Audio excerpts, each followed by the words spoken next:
तो hello everyone, welcome back to our YouTube channel judiciary simplified. और ये है आपका जे एक्ट का पार्ट 2 में हम लोग स्पेसिफिकली डील करने वाले हैं चैप्टर नंबर 4 से, जो कि बात करता है procedure in relation to children in conflict with law.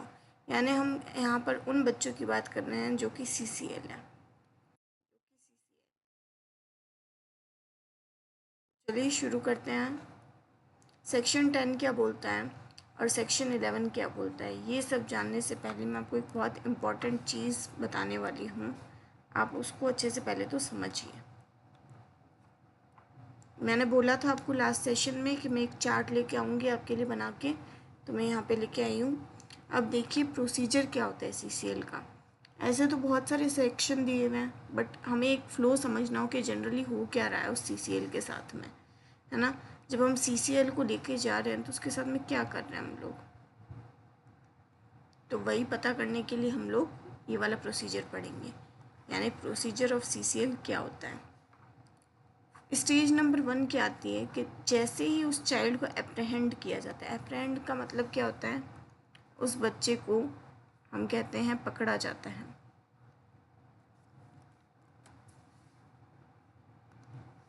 उस बच्चे को पकड़ा जाता है, ठीक है। तो उस बच्चे को कहाँ भेजेंगे हम लोग, हमने कहा हम इस बच्चे को भेजेंगे या तो SGPU के पास में या फिर CWPO के पास में। यानी कि उस बच्चे को हम लोग भेज रहे हैं या तो आपके CWPO के पास में या फिर SJPU के पास में। SJPU क्या होता है, स्पेशल जुवेनाइल पुलिस यूनिट, ठीक है। और या फिर आप भेजेंगे उसको चाइल्ड वेलफेयर पुलिस ऑफिसर के पास में। अब आता है उनकी ड्यूटी क्या होगी कि वो प्रोड्यूस करे बच्चे को। कहाँ पर प्रोड्यूस करेंगे, वो JJB के सामने करेंगे। कितने आवर्स के अंदर, हम कहते हैं विद इन 24 आवर्स उनको प्रेजेंट करना है। अब 24 आवर्स क्या हो गई, एक तरह की टाइम लाइन हो गई आपकी। 24 आवर्स आपको याद रहना चाहिए, ठीक है। ये टाइम लाइन आपको याद रहनी चाहिए। एक्सक्लूड क्या कर रहे हो आप इसमें, ट्रैवल टाइम हटा देना। उसके बाद में जितने भी घंटे लग रहे हैं वो 24 घंटे होने चाहिए। अब जो पर्सन इंचार्ज होगा, पढ़ा था ना हम लोगों ने कि पर्सन इंचार्ज होता है इसके अंदर। तो पर्सन इंचार्ज क्या करेगा, वो क्या करेगा, उसको ट्रीट करेगा एज इफ़ कि वो उसका पेरेंट है और रिस्पॉन्सिबल होगा उस बच्चे के मेंटेनेंस के लिए, ठीक है। अब बारी आती है आपकी रिलीज़ ऑफ CCL, ठीक है। अब CCL को ऐसा तो है नहीं ना कि बच्चा एक बार अगर अप्रहेंड हो गया तो उसकी बेल नहीं होगी। जब नॉर्मल जो क्रिमिनल है उसकी भी बेल हो रही है तो बच्चे की भी तो होगी ना। तो यहाँ पर बच्चे को हमको बेल पर रिलीज़ करवाना है। तो उसके लिए JJB क्या करती है, उसके लिए हम बोलते हैं कि जो आपकी JJB होती है ना, ये जो JJB होती है ये क्या करती है, फर्स्टली तो इसको रिलीज़ करेगी। कब करेगी, अगर ये बच्चा क्या है, कन्विक्टेड है। ये बच्चा क्या है, कन्विक्टेड है। किसका, या तो बेलेबल ऑफेंस से या फिर नॉन बेलेबल ऑफेंस से। और उसको प्लेस करेगी सुपरविजन में। उस बच्चे को ऐसे व्यक्ति के सुपरविजन में प्लेस करेगी जो कि या तो प्रोबेशन ऑफिसर है या फिर फिट पर्सन है, ठीक है। अगर वो उसको बेल नहीं देती है तब क्या होगा, कब नहीं देगी उसको बेल, अगर वो बच्चा क्रिमिनल के साथ में एसोसिएटेड है, वो एक्सपोज हैं ऐसे मेंटल, फिजिकल या साइकोलॉजिकल डेंजर से, ठीक है। मतलब उसका जो नाता है वो ऐसी जगह पे है जहाँ पे उसको किसी भी प्रकार का मेंटल, फिजिकल या साइकोलॉजिकल डेंजर है। और अगर आप उसको बेल कर देते हो तो डिफीट हो जाएंगे एंड्स ऑफ जस्टिस। यानी जो न्याय है वो मिलेगा ही नहीं अगर आप उस बच्चे को रिलीज़ कर देते हैं। पुणे पोस्ट केस याद है, बच्चा छोटा था, ठीक है। उसको बोला था कि आप एक वो लिख दीजिए, ऐसे लिख दीजिए एंड देन आपको हटा देंगे, है ना, आपको घर पे भेज देंगे। बट तब ये चीज़ हुई थी कि वहाँ पर एंड्स ऑफ जस्टिस क्या हो रहे हैं, डिफीट हो रहे हैं। तब उस बच्चे पे पूरा जो भी चलना है वो चल रहा है, केस वगैरह उसका जो भी है। तो डिफीट्स एंड ऑफ जस्टिस, अगर उसके जस्टिस का, है ना, किसी भी प्रकार से उसका रिलीज़ होना जस्टिस के अगेंस्ट जा रहा है तो हम नहीं रिलीज़ करेंगे ऐसे बच्चे को। फिर आता है कि अगर CCL फुलफिल नहीं कर पाता कंडीशन ऑफ बेल, कितने दिन के भीतर भीतर? हमने कहा 7 दिनों के भीतर, विद इन द 7 days। अब देखो कंडीशंस कुछ भी हो सकती है, जो नॉर्मल अपने कंडीशंस होती है ना, उनमें से कुछ भी कंडीशन हो सकती है। तो आपको क्या करना है, आपको बच्चे को प्रोड्यूस करना है जेजेबी के समक्ष, ताकि वो क्या कर सके, मॉडिफाई कर सके कंडीशंस को, क्या कर सके, मॉडिफाई कर सके कंडीशंस को। फिर क्या आती है स्टेज 3, अब इन्फॉर्मेशन देनी है पेरेंट्स को। अगर बच्चा पकड़ा गया है, मान लो आपने उसको बेल पे रिलीज़ नहीं किया है, रिलीज़ कर दिया तो मतलब पेरेंट्स को पता ही है। अगर नहीं रिलीज़ किया है, उसके पेरेंट्स को इन्फॉर्मेशन जाती है किसके द्वारा, या तो CWPO देंगे यानी चाइल्ड वेलफेयर पुलिस ऑफिसर देंगे, या फिर special juvenile police office unit वाले देंगे। किसको देंगे? हमने कहा या तो पेरेंट्स को देंगे। किस बारे में देंगे? उनको हम बोलेंगे कि आपको जब भी जेजेबी के समक्ष आपका बच्चा उपस्थित हो, आपको भी उपस्थित होना अनिवार्य है। या फिर गार्जियन को दे सकते हैं, इन केस अगर पेरेंट नहीं है तो गार्जियन को दे सकते हैं। प्रोबेशन ऑफिसर को देंगे, ठीक है। अगर प्रोबेशन ऑफिसर अवेलेबल नहीं है तो उस केस में क्या होगा, CWC को देंगे। प्रोबेशन ऑफिसर क्या करेगा यहाँ पर, हम कहते हैं वो SIR बनाएगा। SIR क्या होता है,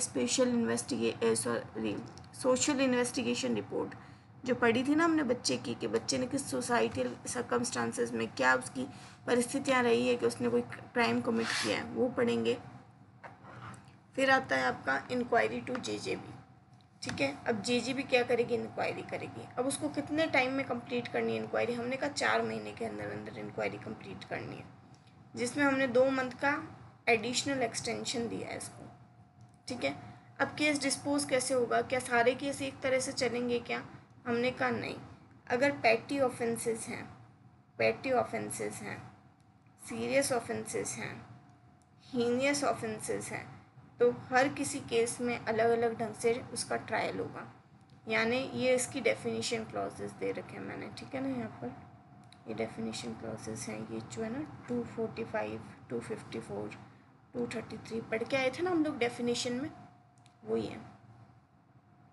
अब इसमें क्या करना है, इस वाले सबसेक्शन में इसकी स्पेसिफिकली बात हुई है। यहाँ पर होगा पैटी ऑफेंस में समरी प्रोसीजर। फिर यहाँ पर समन केस चलता है सीरियस ऑफेंसेस में, और हीनियस ऑफेंसेस में अगर वो किसी बच्चे के द्वारा किया जाए, और बच्चा क्या है, बच्चा 2 तरीके से हो सकता है, ठीक है। बच्चा 2 तरीके से हो सकता है, या तो बच्चा क्या है आपका, या तो बच्चा है आपका 16 ईयर से कम, या बच्चा है 16 ईयर से ज़्यादा। अगर बच्चा 16 ईयर से कम है तो आप करोगे समन केस में प्रोसीडिंग, किस में होगी, समन केस में होगी, ठीक है। अगर बच्चा 16 ईयर से ज़्यादा है तो पहले क्या होता है, उसका प्रीलिमिनरी असेसमेंट होता है, प्री असेसमेंट होता है उस बच्चे का। प्री असेसमेंट क्या होता है, उसकी चेक की जाती है कि उसकी मेंटल कैपेसिटी क्या है, ठीक है। वही बात है ना कि उसको बेनिफिट कितना मिलना चाहिए अगर मिल रहा है तो। अब जैसे निर्भया वाला केस था, वहाँ पर बेनिफिट देने की गुंजाइश बहुत ना के बराबर थी। यहाँ पर बोर्ड ही करवा रहा है समन केस का जो प्रोसीजर है वो।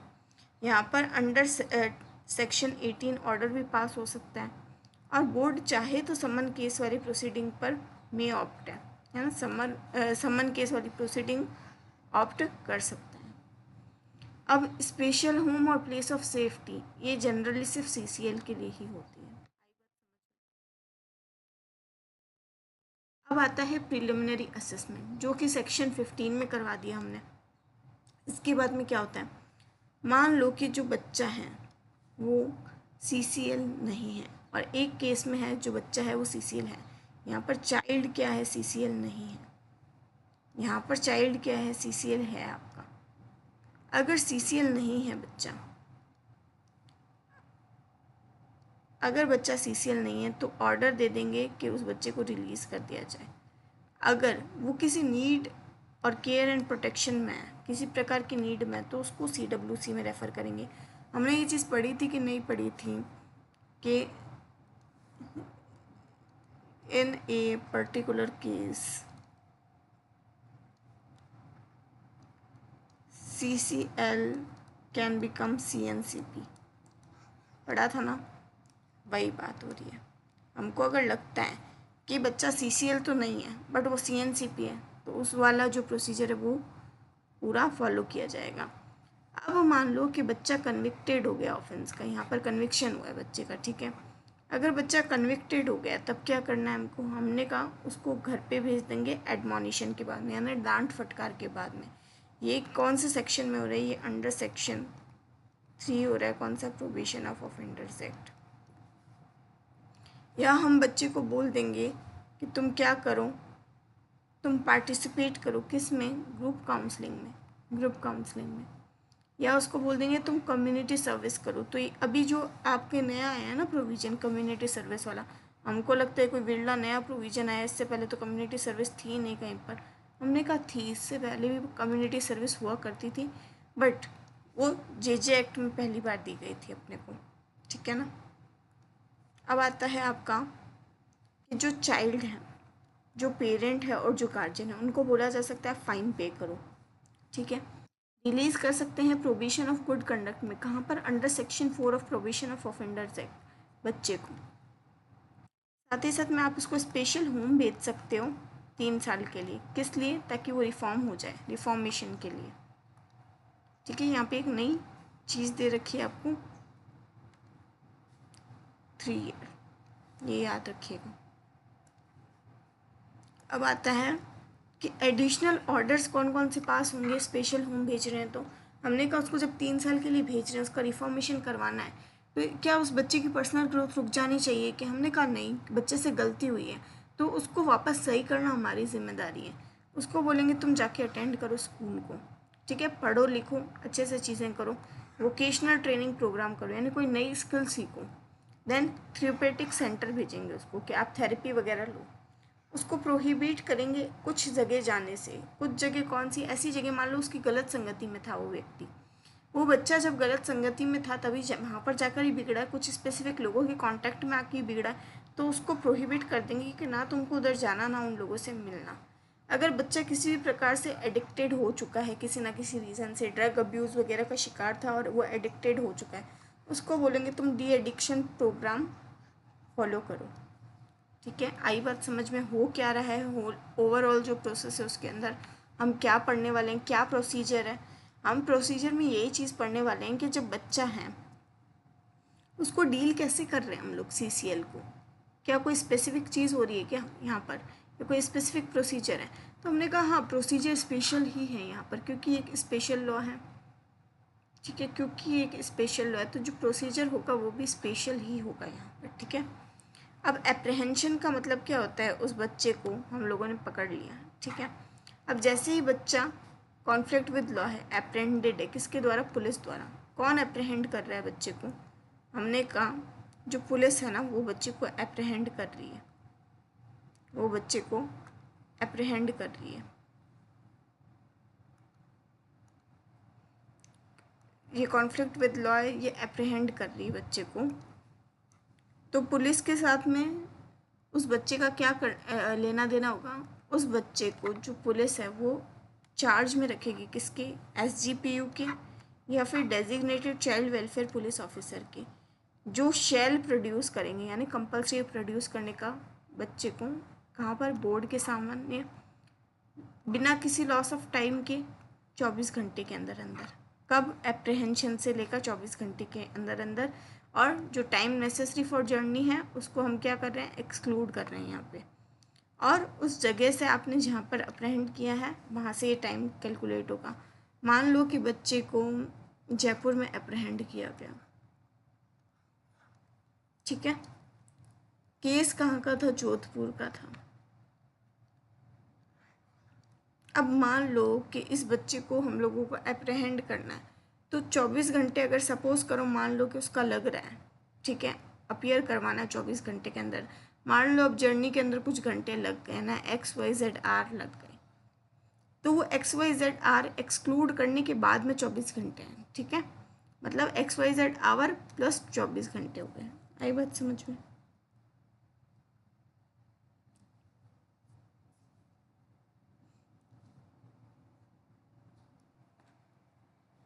अब आता है कि कोई भी केस, ठीक है, हो, किसी भी प्रकार का केस हो, सीसीएल को आप कहाँ पर प्लेस नहीं करोगे, पुलिस लॉकअप में या जेल के अंदर। किसी भी स्थिति में बच्चे को आप जेल में नहीं डालेंगे। तो यहाँ पर लिख दूँ क्या, no jail plus lockup for CCL. CCL को आपको नहीं डालना है ऐसी जगह। स्टेट गवर्नमेंट बनाएगी रूल्स जो कि कंसिस्टेंट होंगे इस एक्ट के साथ में। क्यों बनाएगी, प्रोवाइड करने के लिए क्या चीज़ें, person through whom, including registered voluntary and non-governmental organization, any child alleged to be in conflict with law may be produced before the board। ठीक है, may be produced before the board। अब उन लोगों का कि भाई किन लोगों को हम लोग अलाउ कर रहे हैं बच्चे को कस्टडी देने के लिए, ताकि वो बच्चे को बोर्ड के समक्ष प्रस्तुत करे। तो उसके लिए जो भी रूल्स एंड रेगुलेशंस हैं वो स्टेट गवर्नमेंट बताएगी। ठीक है, वो मैनर बताएगी। ठीक है, कि किस मैनर में जो बच्चा है उसको सेंड करोगे आप ऑब्जर्वेशन होम में या प्लेस ऑफ सेफ्टी में। ये बात समझ में। अब रोल क्या होगा उस पर्सन का जिसके चार्ज में जो सीसीएल है उसको प्लेस किया गया है। अगर कोई भी पर्सन है जिसके चार्ज में बच्चा है, उसकी ड्यूटी क्या बनेगी, जब ऑर्डर इन्फोर्समेंट में है, रिस्पॉन्सिबिलिटी ले बच्चे की। ठीक है, और बच्चे के पेरेंट की तरह उसका ध्यान रखें और रिस्पॉन्सिबिलिटी ले उसके मेंटेनेंस की। मतलब क्या है, उसका एक तो बच्चे का केयर करना है, देन रिस्पॉन्सिबिलिटी लेनी है उसके मेंटेनेंस की, एज इफ़ आप उसके पेरेंट ही हो। प्रोवाइडेड में क्या दे रखा है आपको, प्रोवाइडेड में दे रखा है कि child shall continue, child continue में रहेगा किसके पास में, जो पर्सन इंचार्ज है उसके पास में। कितने पीरियड के लिए, उतना ही पीरियड जितना कि बोर्ड बताता है। ठीक है, notwithstanding that the said child is claimed by parents or any other person except when the board is of the opinion that the parent or any other person are fit to exercise charge over such child। हमें मतलब नहीं है कि parents मांग रहे हैं बच्चे को या वापस नहीं मांग रहे हैं।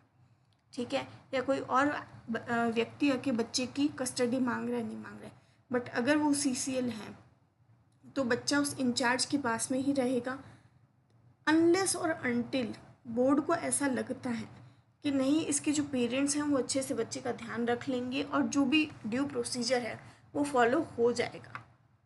आई बात समझ में। तो डिस्क्रिशन किसका चल रहा है, बोर्ड का चल रहा है। आपके बेल मिलेगी उस पर्सन को जो कि apparently child alleged to be in conflict with law है।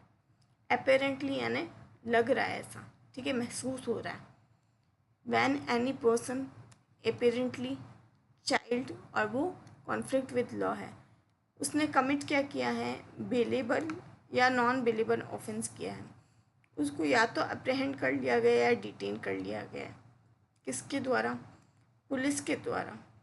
ठीक है, और यह ऐसा अपीयर होता है कि उसको लेके आए किसके समक्ष, बोर्ड के समक्ष। तो वो जो पर्सन होगा, सीआरपीसी में क्या लिखा हुआ है क्या नहीं लिखा हुआ है वो चीज़ छोड़कर उसको रिलीज़ कर दिया जाएगा बेल पर, विद और विदाउट श्योरिटी हो सकता है। और उसका प्लेसमेंट कहाँ पर किया जाएगा, under the due supervision of a probation officer और फिट पर्सन के पास में। कहाँ पर, या तो फिट पर्सन के पास में या फिर हम कहते हैं प्रोबेशन ऑफिसर के पास में। डोंट वरी, टेंशन मत लीजिए आप लोग, मैं आपको ये हाईलाइट करवाऊँगी बाद में कीवर्ड्स। पहले हम लोग एक बार पढ़ रहे हैं। देखिए, पहले मैंने आपको क्या चार्ट से बताया, क्योंकि ये बहुत टिपिकल सब्जेक्ट है, मन नहीं करता, बहुत बोरिंग सा लगता है। आप क्या करो, पहले चार्ट देखो। ठीक है, आप चार्ट को एक दो बार सुनो या आप वैसा अपनी कॉपी में बना लो, उससे आपको पता चलेगा मोटे मोटे तौर पर है ना बर्ड व्यू क्या है इस एक्ट का, क्या हो रहा है बच्चे के साथ में जो सीसीएल है। देन अभी जो हम लोग ये जो कर रहे हैं ना मार्किंग, इसके अंदर अंडरलाइनिंग प्रोसेस चल रहा है हमारा, फिर आप उसको अंडरलाइन करो अपने जो विवेक से, देन आप उसको हाईलाइट करो। तो ये जो 3 स्टेप में आप ये चीज़ करोगे ना, तब जाके कहीं आपको ये चीज़ थोड़ी समझ में आएगी। एक रीडिंग से आना बहुत मुश्किल है। Provided that such person shall not be released if appears के रीजनेबल ग्राउंड है ये बिलीव करने के लिए कि उसकी रिलीज से क्या होगा, वो पर्सन जो है किसी नॉन क्रिमिनल के ना कांटेक्ट में आ जाएगा। या फिर वो एक्सपोज हो जाएगा किसी पर्सन के साथ में, जिससे कि मॉरल, फिजिकल, साइकोलॉजिकल डेंजर हो जाएगा उस पर्सन को, और या फिर उस पर्सन की रिलीज से क्या हो जाएगा, डिफीट हो जाएगा एंड्स ऑफ जस्टिस। और board shall record the reasons for denying the bail and circumstances that led to that decision. Bail क्या है, रूल है ना, सुना है नहीं सुना है, बट बेल हमेशा रूल होता है क्या, हमने कहा नहीं, बेलेबल ऑफेंस में अगर नॉन बेलेबल ऑफेंस है तो वहाँ पर बेल प्रिविलेज है, मतलब बेल मिल भी सकती है, नहीं भी मिल सकती, वो डिस्क्रिशन ऑफ कोर्ट होता है। यहाँ पर कोर्ट के समकक्ष कौन है, बोर्ड है। अब बोर्ड देखेगा कि भाई मतलब क्या सिचुएशन है उस बच्चे की, है ना, क्या वो बच्चा किसी कोई बहुत कुख्यात क्रिमिनल के मतलब कांटेक्ट में है, या उसको ऐसे किसी मॉरल, फिजिकल या साइकोलॉजिकल डेंजर से एक्सपोज तो नहीं होना पड़ेगा, या उसकी रिलीज से कहीं एंड्स ऑफ जस्टिस तो नहीं डिफीट हो जाएंगे। अगर बोर्ड को ऐसा लगता है ना, उसके पास में रीज़न टू बिलीव है कि इसके रिलीज से ऐसा कुछ हो सकता है, ऐसे कोई सर्कमस्टांसेस अट्रैक्ट हो सकते हैं, तो उस केस में क्या होता है, बोर्ड रिकॉर्ड करके रीजंस इन राइटिंग डिनाई कर सकती है उस बच्चे की बेल, साथ ही साथ में वो सर्कमस्टांसेस उसको बताने होंगे जिसकी वजह से उसने ये डिसीजन लिया। आया समझ में, चलिए। when such person having been apprehended not released on bail under subsection 1, किसके द्वारा, officer in charge of police station के द्वारा, वो ऑफिसर क्या करेगा, उस बच्चे को सिर्फ एक ऑब्जर्वेशन होम में या प्लेस ऑफ सेफ्टी में रख सकता है। कहाँ पर रख सकता है, ऑब्जर्वेशन होम या प्लेस ऑफ सेफ्टी के अंदर। मैनर क्या होगा, वही जो कि प्रिस्क्राइब्ड है, अनटिल जो पर्सन है उसको आप बोर्ड के सामने प्रस्तुत नहीं करते। When such person not released on bail under subsection 1 by the board, अब बोर्ड ने मना कर दिया, नहीं दे रहे हम बेल, तब क्या होगा, उसको एक ऑर्डर देना पड़ेगा। बोर्ड क्या होगा, ये जो जे भी है ये क्या करेगी, ये ऑर्डर देगी, किसको देगी, या तो ऑब्जर्वेशन होम को या प्लेस ऑफ सेफ्टी को, जहाँ पर भी इसको भेजिए वहाँ पर, कि सच पीरियड के लिए जब पेंडेंसी है इंक्वायरी की, यानी जो इंक्वायरी है वो पेंडिंग पड़ी है, और वो चीज़ स्पेसिफाई कर दी जाएगी ऑर्डर के अंदर। मतलब क्या समय के लिए बच्चे को आप रख रहे हो उस ऑब्जर्वेशन होम में या प्लेस ऑफ सेफ्टी में, ये आप कहाँ पर बताओगे। हमने कहा आप जिस भी जगह पे भेज रहे हो उस जगह के नाम का एक ऑर्डर निकलता है, उस ऑर्डर में बता दिया जाता है कि भाई ये पेंडेंसी ऑफ इंक्वायरी है इस बच्चे की, इस दौरान ये बच्चा इस जगह पर रहेगा। आया बात समझ में। और वो जगह क्या हो सकती है, या तो ऑब्जर्वेशन होम होगा या प्लेस ऑफ सेफ्टी होगा। जब कोई CCL अनेबल है फुलफ़िल करने के लिए कंडीशंस ऑफ बेल, ठीक है, कितने दिनों के भीतर, हमने कहा 7 दिनों के भीतर, 7 दिनों के भीतर, 7 डेज़ के अंदर वो बेल ऑर्डर नहीं मतलब है ना फुलफ़िल कर पा रहा है, तो उस बच्चे को आप कहाँ लाओगे, बोर्ड के समक्ष लाओगे। बोर्ड क्या करेगा, मॉडिफाई करेगा कंडीशंस ऑफ बेल को। आई बात समझ में। इन्फॉर्मेशन दी जा रही है सेक्शन 13 के अंदर, कौन से सेक्शन के अंदर इन्फॉर्मेशन दी जा रही है, हमने कहा सेक्शन नंबर 13। किस किस को दे रहे हैं, हमने कहा पेरेंट को दे रहे हैं, गार्जियन को दे सकते हैं, प्रोबेशन ऑफिसर को दे सकते हैं। पहली बात तो बच्चा क्या है, CCL है, उसको क्या किया हमने, एप्रीहेंड कर लिया, ठीक है। फिर जो ऑफिसर डेजिग्नेटेड है SCWPO, ठीक है, या फिर जो स्पेशल जुवेनाइल पुलिस यूनिट है, वो उस बच्चे को कहाँ लेकर आएगी, जितना जल्दी हो सके उसको एप्रीहेंड करने के बाद में इन्फॉर्म करेगी, शैल इन्फॉर्म, ये रहा शैल इन्फॉर्म,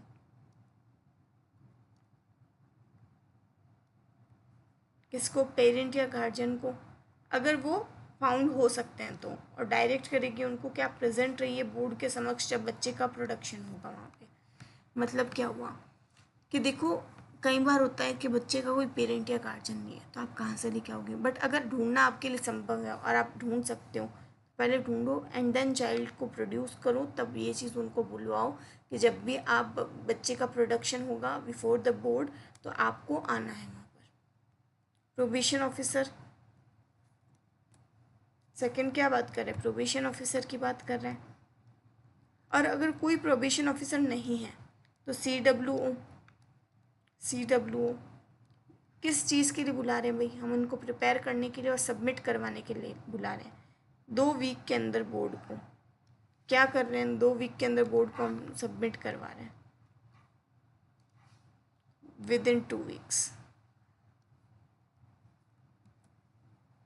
एक सोशल इन्वेस्टिगेशन रिपोर्ट जिसमें क्या क्या कंटेन होता है, इन्फॉर्मेशन होती है बच्चे के एंटीसीडेंट्स के बारे में, फैमिली बैकग्राउंड के बारे में, ठीक है, और कोई अदर मटेरियल सर्कमस्टांसेस जिससे कि सहायता मिल सकती है बोर्ड को इंक्वायरी करने के लिए, तो वो सारी चीज़ें, ठीक है।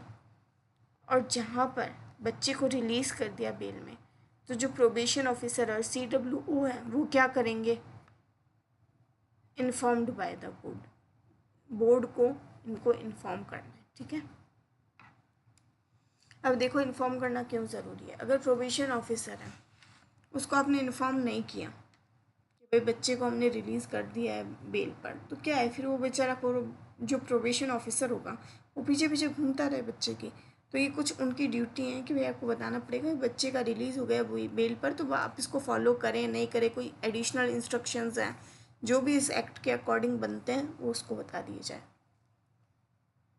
Inquiry by board regarding CCL, बच्चे की इंक्वायरी कैसे होगी, एलिज्ड है कि बच्चा CCL है, उसको बोर्ड के सामने लेके आए, बोर्ड क्या करेगा, होल्ड करेगा इंक्वायरी किसके अनुसार, according with the provision of this act, और पास करेगा ऐसे ऑर्डर जो कि उस बच्चे से रिलेटेड होंगे, उसको लगता है फिट है अंडर सेक्शन 17 एंड 18, यानी अंडर सेक्शन 17 + 18 ऑर्डर पास होंगे जो कि फिट होंगे, उचित होंगे। देन जो इंक्वायरी होगी इस सेक्शन के अंडर में वो कितने दिनों में कंप्लीट करनी है आपको, हमने कहा 4 महीने के अंदर अंदर कर दो। 4 महीने कब से हैं, उस डेट से जब बच्चे को फर्स्ट टाइम आप लेके आए थे बोर्ड के पास में, unless period is extended. Extend कितना होगा पीरियड, 2 महीने और हो सकता है, मतलब ओवरऑल बात करूँ तो 4 मंथ है ओरिजिनल पीरियड प्लस 2 महीने का यहाँ पर मैंने दे दिया extension regard to circumstances of the case and after recording the reasons in writing for such extension। ये राइटिंग वाली चीज़ याद रखना, ठीक है। प्रिलिमिनरी असेसमेंट होगा, हीनियस ऑफेंस है तो अंडर सेक्शन 15, और डिस्पोज होगा वो जो मैटर है वो 3 महीने के अंदर। कितने महीने के अंदर, हमने कहा 3 महीने के अंदर अंदर। 3 महीने कहाँ से हैं, date of first production of child before the board. यहाँ पर तो क्या है, इंक्वायरी की बात हुई है कि इंक्वायरी कितने टाइम में करनी है, एंड देन यहाँ पे प्रिलिमिनरी असेसमेंट जो होता है ना, प्रिलिमिनरी असेसमेंट उसकी बात की गई है। प्रिलिमिनरी असेसमेंट कितने महीने में करना है, हमने कहा 3 महीने के अंदर अंदर करना है। तो प्रिलिमिनरी असेसमेंट अलग चीज़ होती है, इंक्वायरी अलग चीज़ होती है।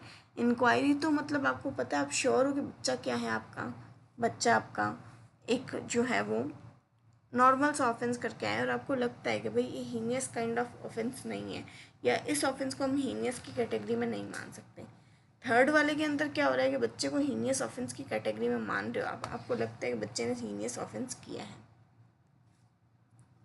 अब नेक्स्ट, अगर इंक्वायरी पेटी ऑफेंस के लिए है और वो इनकन्क्लूसिव रहती है अगर एक्सटेंडेड पीरियड तक भी, तो जो प्रोसीडिंग है उनको टर्मिनेट कर दिया जाएगा। मतलब मान लो छुटर पुटर मैटर है, बहुत छोटा सा मैटर था, उसमें कोई कंक्लूसिवनेस निकली नहीं है ना, मतलब कितना भी कुछ कर लो, सब फैक्ट्स देख लिए और देख लिए, किसी एक निश्चित पॉइंट पर पहुंचा ही नहीं जा रहा, तो उस केस में केस को शट डाउन कर दिया जाता है, फाइल है वो बंद हो जाती है बच्चे की, और इसको टर्मिनेट कर दिया जाता है। मान लेते हैं इसका कोई कंक्लूज़न नहीं निकला, केस ख़त्म है, प्रोवाइडेड डेट सीरियस या हीनियस ऑफेंस होगा और बोर्ड को अगर लगता है कि उसको फर्दर एक्सटेंशन ऑफ टाइम चाहिए इंक्वायरी अपनी कंप्लीट करने के लिए, shall be granted by CJM या फिर CMM रीज़न राइटिंग में रिकॉर्ड करके देने पड़ेंगे। मान लो आपको जो इंक्वायरी के लिए दिया था 4 महीने, उसके अतिरिक्त 2 महीने और दे दिए। अब वो 2 महीने भी दे दिए, फिर भी आपको लगता है नहीं और ज़रूरी है, मतलब ये 6 महीनों के अंदर भी आपका कोई कंक्लूज़न निकल नहीं रहा है, देन आप CGM के पास में जाओगे या CMM के पास में जाओगे, उनको बोलोगे कि भाई ऐसा ऐसा है और हमको और समय की आवश्यकता है। तो वो चाहें तो दे सकते हैं आपको और extension, but reasons to be recorded in writing, return में देना पड़ेगा क्यों आप एक्स्ट्रा टाइम ले रहे हो। फिर आता है आपका बोर्ड कौन कौन से स्टेप लेगा। हमने कहा फॉलोइंग स्टेप लेगा, किस वजह से कि फेयर एंड स्पीडी इंक्वायरी हो सके, फेयर एंड स्पीडी इंक्वायरी हो सके। यानी जब टाइम ऑफ इनिशिएटिंग इंक्वायरी है तब बोर्ड क्या करेगा, सेटिस्फाई करेगा स्वयं से कि जो CCL है आपका, उसको किसी भी प्रकार का इल ट्रीटमेंट नहीं मिला है पुलिस के द्वारा या किसी और व्यक्ति के द्वारा।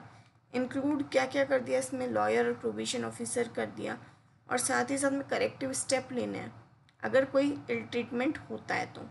मतलब लॉयर क्यों बोला है यहाँ पे, देखो अगर बच्चा है तो उसको लीगल एड तो मिलेगा ना, उसका भी कोई ना कोई रिप्रेजेंटेटिव होगा मौजूद वहाँ पर उसकी पैरवी करने के लिए। तो लॉयर को भी उसके साथ में कोई प्रकार का इल ट्रीटमेंट करना अलाउ नहीं है, ना ही जो प्रोबेशन ऑफिसर उसके मतलब प्रोटेक्शन के लिए लगाए गए हैं उनको उसके साथ में कोई इल ट्रीटमेंट करना अलाउ है। ऑल केसेस इस एक्ट के अंडर उनकी जो प्रोसीडिंग्स होगी वो शैल बी कंडक्टेड है एक सिंपल मैनर में, जितना कि पॉसिबल हो सके केयर लेनी है ताकि इंश्योर कर सके कि जो बच्चा है जिसके अगेंस्ट में जो प्रोसीडिंग्स इंस्टीट्यूट हुई है उसको एक चाइल्ड फ्रेंडली एटमॉस्फेयर मिल सके उस प्रोसीडिंग के दौरान। आई बात में समझ में, मतलब ये मान के चलो कि अगर आप जुवेनाइल जस्टिस एक्ट में किसी बच्चे को डील कर रहे हो, आपको एकदम सिंपल रखनी है उसकी प्रोसीडिंग, आपको बहुत ज़्यादा टेक्निकलिटीज़ में नहीं जाना वहाँ पे आपको उसको एक चाइल्ड फ्रेंडली एटमॉस्फेयर देना है ना, और इस तरह से चीज़ें रखनी कि वो कॉम्प्लेक्स नहीं हो और साथ ही साथ में बच्चे को जस्टिस भी मिल जाए।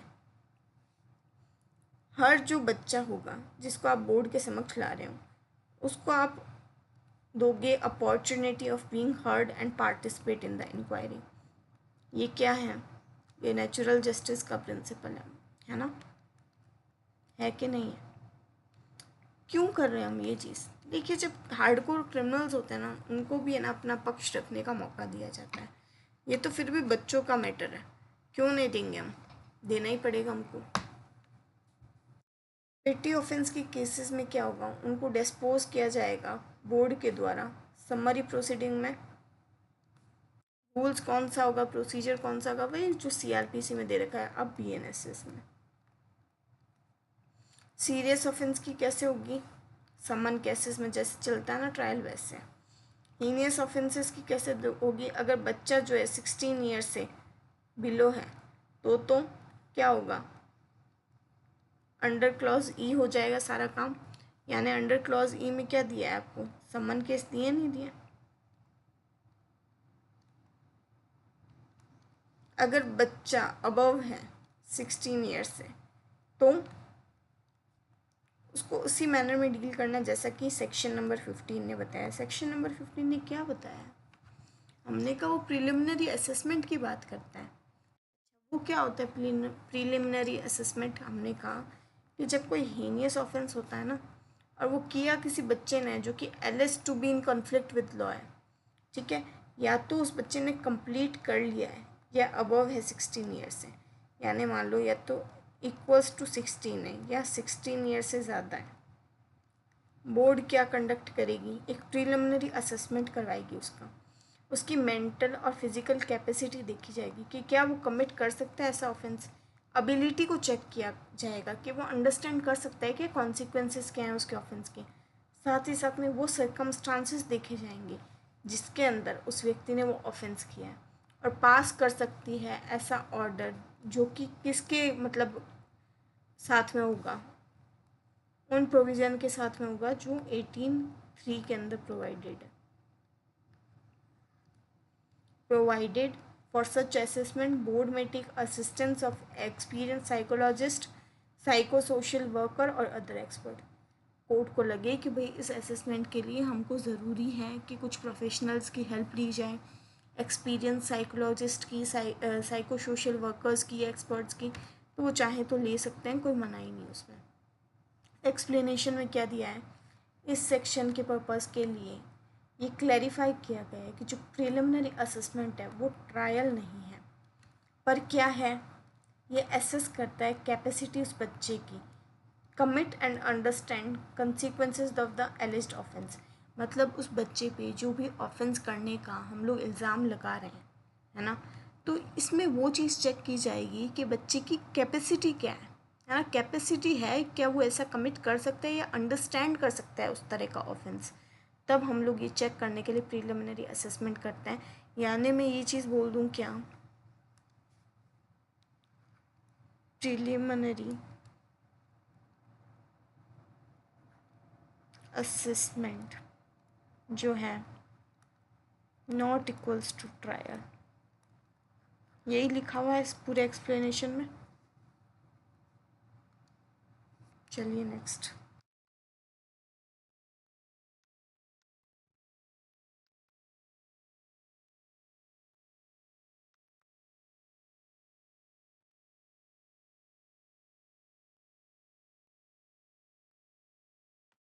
यहाँ पर बोर्ड सेटिस्फाई हो गया है प्रिलिमिनरी असेसमेंट करके कि उस मैटर को डिस्पोज कर दिया जाना चाहिए बोर्ड के द्वारा, तो बोर्ड क्या करेगा, वो प्रोसीजर फॉलो करेगा जो कि ट्रायल होता है समन केस का, उसमें फॉलो होता है अंडर CRPC।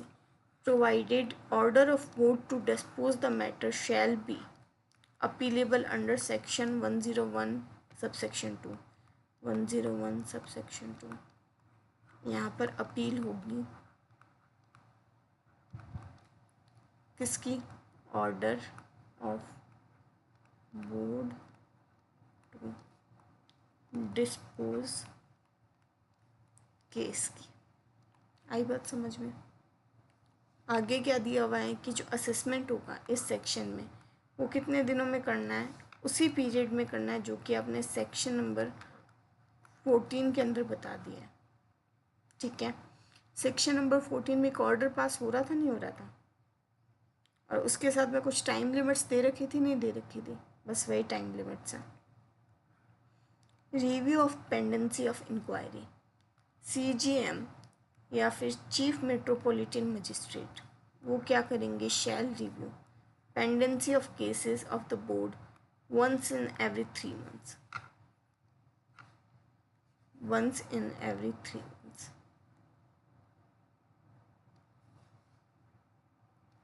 आई बात समझ में। और साथ में डायरेक्ट करेंगे किसको, बोर्ड को, कि इंक्रीज़ करे फ्रीक्वेंसी ऑफ सिटिंग, और या रिकमेंड कर सकते हैं कि आप कॉन्स्टिट्यूशन करो एडिशनल बोर्ड का।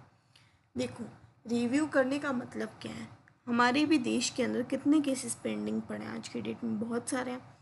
अब उन केसेस को सिर्फ इकट्ठा तो नहीं करना है ना हमको शौक के लिए, उनको हमको डिस्पोज करना है, उनका कोई कंक्लूजन निकलना चाहिए, तभी तो वो केस इंस्टीट्यूट करवाए गए थे। तो उस चीज़ को रेक्टिफाई करने के लिए कि भाई पेंडेंसी ना बढ़े, जो CGM और CMM है उनकी ये ड्यूटी होगी कि वो रिव्यू करेंगे पेंडेंसी ऑफ केसेस को हर 3 महीने के अंदर, ठीक है। हर महीने इसलिए नहीं रख रही क्योंकि देखो, एक जो CGM होता है ना उसके पास में अदर फंक्शंस भी बहुत सारे होते हैं, एक फंक्शन नहीं, उसके पास में बहुत सारे फंक्शंस होते हैं, तो इसलिए 3 महीने वाली टाइमलाइन दे दी यहाँ पर। और वो डायरेक्ट क्या करेंगे बोर्ड को, अगर उनको लगता है कि नहीं अभी तक बहुत ज़्यादा पेंडेंसी है, तो या तो वो बोलेंगे कि आप सीटिंग बढ़ा दो अपनी, है ना। 1 महीने में अगर आप एक बार मिलते हो फॉर एग्ज़ाम्पल, तो आप 1 महीने में 4 बार मिलो। और साथ ही साथ में रेकमेंड कर सकते हैं कि अगर आप नहीं मिल पा रहे हो किसी भी कारण से, आपको लगता है कि जो एक बोर्ड है वो सफिशिएंट नहीं काम कर पा रहा, इतने ज़्यादा केसेस हैं, तो वो बोल सकते हैं कि एडिशनल बोर्ड का भी कॉन्स्टिट्यूशन पॉसिबल है यहाँ पर। आई बात समझ में।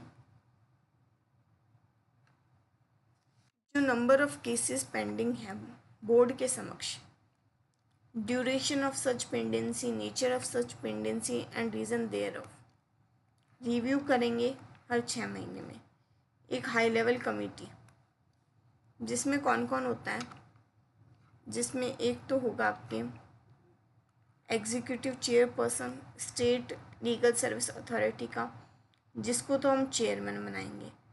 होम सेक्रेटरी होगा, और secretary responsible for implementation of this act in the state. और एक रिप्रेजेंटेटिव होगा वॉलेंट्री या नॉन गवर्नमेंटल ऑर्गेनाइजेशन से, जिसको नॉमिनेट करेंगे हम चेयरपर्सन के द्वारा। ठीक है, तो कौन कौन लोग हो गए यहाँ पे? हमने कहा यहाँ पर एक चेयरपर्सन है। अब बात करते हैं चेयरपर्सन कहाँ से आया। हमने कहा ये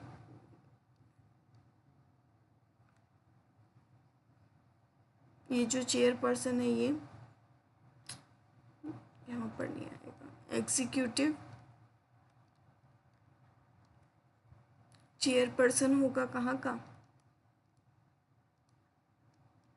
ये एग्जीक्यूटिव चेयरपर्सन होगा आपके स्टेट लीगल सर्विस अथॉरिटी का। ठीक है, और साथ में होम सेक्रेटरी होगा। होम सेक्रेटरी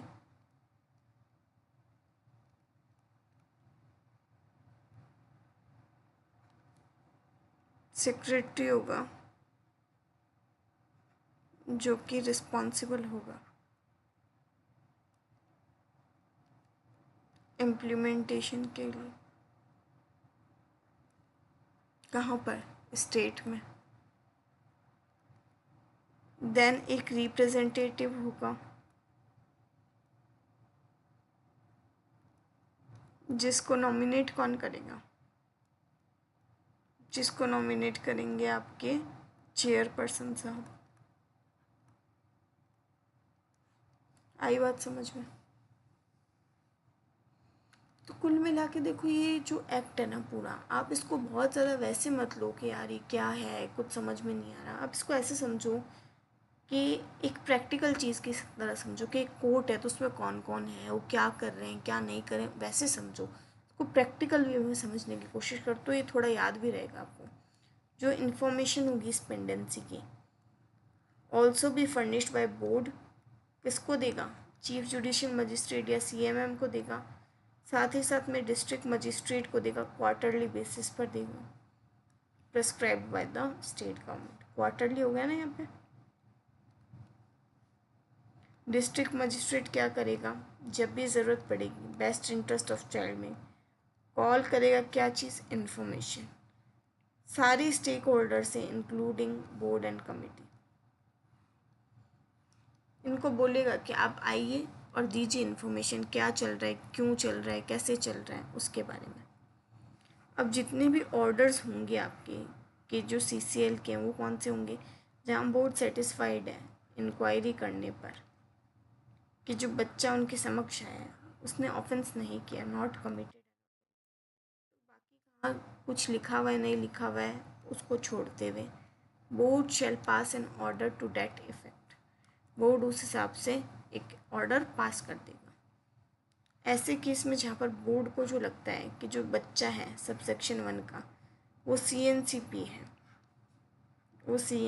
है, उसको रेफ़र कर देंगे कमेटी के पास में अप्रोप्रिएट डायरेक्शन के साथ में। इस सीएनसीपी को सीडब्ल्यूसी के पास में भेजेंगे। Order relating to the orders regarding to the child found to be in conflict with law. जब बोर्ड को लगता है, बोर्ड सेटिस्फाइड है इंक्वायरी करने के बाद में कि जो बच्चा है इररिस्पेक्टिव ऑफ हिज एज उसने कमिट किया एक पेटी ऑफेंस, सीरियस ऑफेंस, या तो वो ऐसा बच्चा है जिसने कमिट किया है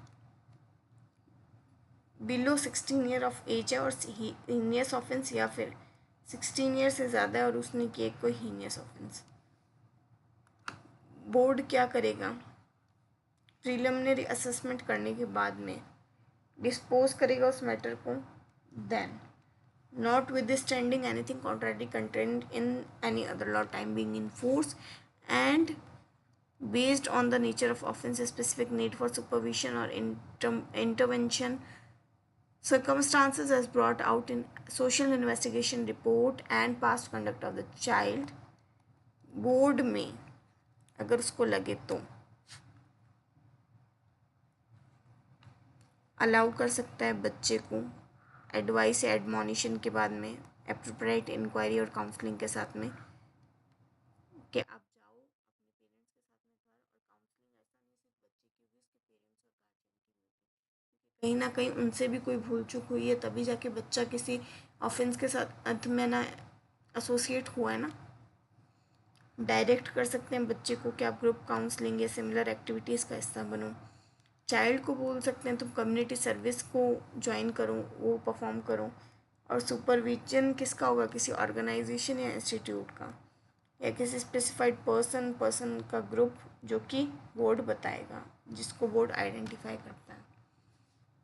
ऑर्डर कर सकते हैं उस बच्चे को या उसके पेरेंट्स को या उसके गार्जियन को क्या फ़ाइन दो, प्रोवाइडेड डेट कि अगर बच्चा वर्किंग है तो ये इंश्योर किया जाएगा जो प्रोविज़न है लेबर लॉ के वो वायलेट नहीं होते। मान लो बच्चा है वो 14 साल से ज़्यादा का है, काम कर सकता है, पॉसिबल है, बट वो ऐसा काम नहीं करना चाहिए जो कि लेबर लॉज को वायलेट करता है। अगर वो इस तरह का कोई काम करता है जो लेबर लॉज के एकदम हम कह सकते हैं कॉन्करेंस में है, देन क्या करेंगे, हम लोग उस बच्चे से फ़ाइन ले सकते हैं। बट शर्त क्या है, वहाँ पर लेबर लॉ वायलेट नहीं होना चाहिए बच्चे को लेकर। साथ ही साथ में डायरेक्ट कर सकते हैं बच्चे को कि आपको प्रोबेशन ऑफ गुड कंडक्ट पर रिलीज़ किया जा रहा है। उसको प्लेस कहाँ करोगे, ऐसी केयर में जो कि पेरेंट गार्जियन या फिट पर्सन की है। On such parent guardian fit person execute करेंगे बॉन्ड विद और विदाउट श्योरिटी। बोर्ड चाहे तो गुड बिहेवियर के लिए और बच्चे के वेलबींग के लिए ऐसे पीरियड के लिए जो कि 3 साल से ज़्यादा का नहीं है ऐसा बॉन्ड साइन करवा सकते हैं। मैक्सिमम पीरियड 3 ईयर मैक्सिमम के लिए बॉन्ड साइन हो सकता है। डायरेक्ट कर सकते हैं चाइल्ड को कि आपको रिलीज़ करें प्रोबेशन ऑफ गुड कंडक्ट में। प्लेस कहाँ करें बच्चे को, केयर एंड सुपरविजन में, कहाँ पर फिट फैसिलिटी में, ताकि इंश्योर किया जा सके गुड बिहेवियर बच्चे का वेलबींग किसी भी पीरियड के लिए जो कि 3 साल से ज़्यादा नहीं होगा। 3 ईयर यहाँ पर भी मैक्सिमम। बच्चे को डायरेक्ट कर सकते हैं कि आप स्पेशल होम में भेजिए उस पीरियड के लिए जो कि 3 साल से ज़्यादा नहीं, यानी maximum 3 year. As it thinks fit, providing reformative services including educational, skill development, counselling, behaviour modification therapy, psychiatric support for the period during the stay of special home. मतलब बच्चा जब तक स्पेशल होम में रह रहा है तो उसके लिए ये सारी चीज़ें हम बोल सकते हैं कि आप ये सारी चीज़ें बच्चे से करवाएं ताकि उसका रिफॉर्मेशन अच्छे से हो सके। Provided that if conduct and behavior of child has been such that would not be in child's interest or interest of other children housed in a special home, board चाहे तो ऐसे बच्चे को प्लेस ऑफ सेफ्टी पे भी भेज सकता है। मतलब देखो, अगर बच्चा थोड़ा नॉर्मल टाइप का है तो आप उसको स्पेशल होम में डाल दो। आपको लगता है कि भाई ये बच्चा इस लेवल का है, इसके ना तो बच्चे के हित में होगा ना दूसरे बच्चों के हित में होगा, है ना, कि भाई इस बच्चे को आप स्पेशल होम में डालो, तो इस बच्चे को हम कहाँ भेज देंगे, प्लेस ऑफ सेफ्टी पे भेज देंगे। कोई भी ऑर्डर पास हो रहा है A to G में, सबसेक्शन 1 में, उसके एडिशनल क्या क्या ऑर्डर्स हो सकते हैं, अटेंड करना है school, vocational training centre, therapeutic centre,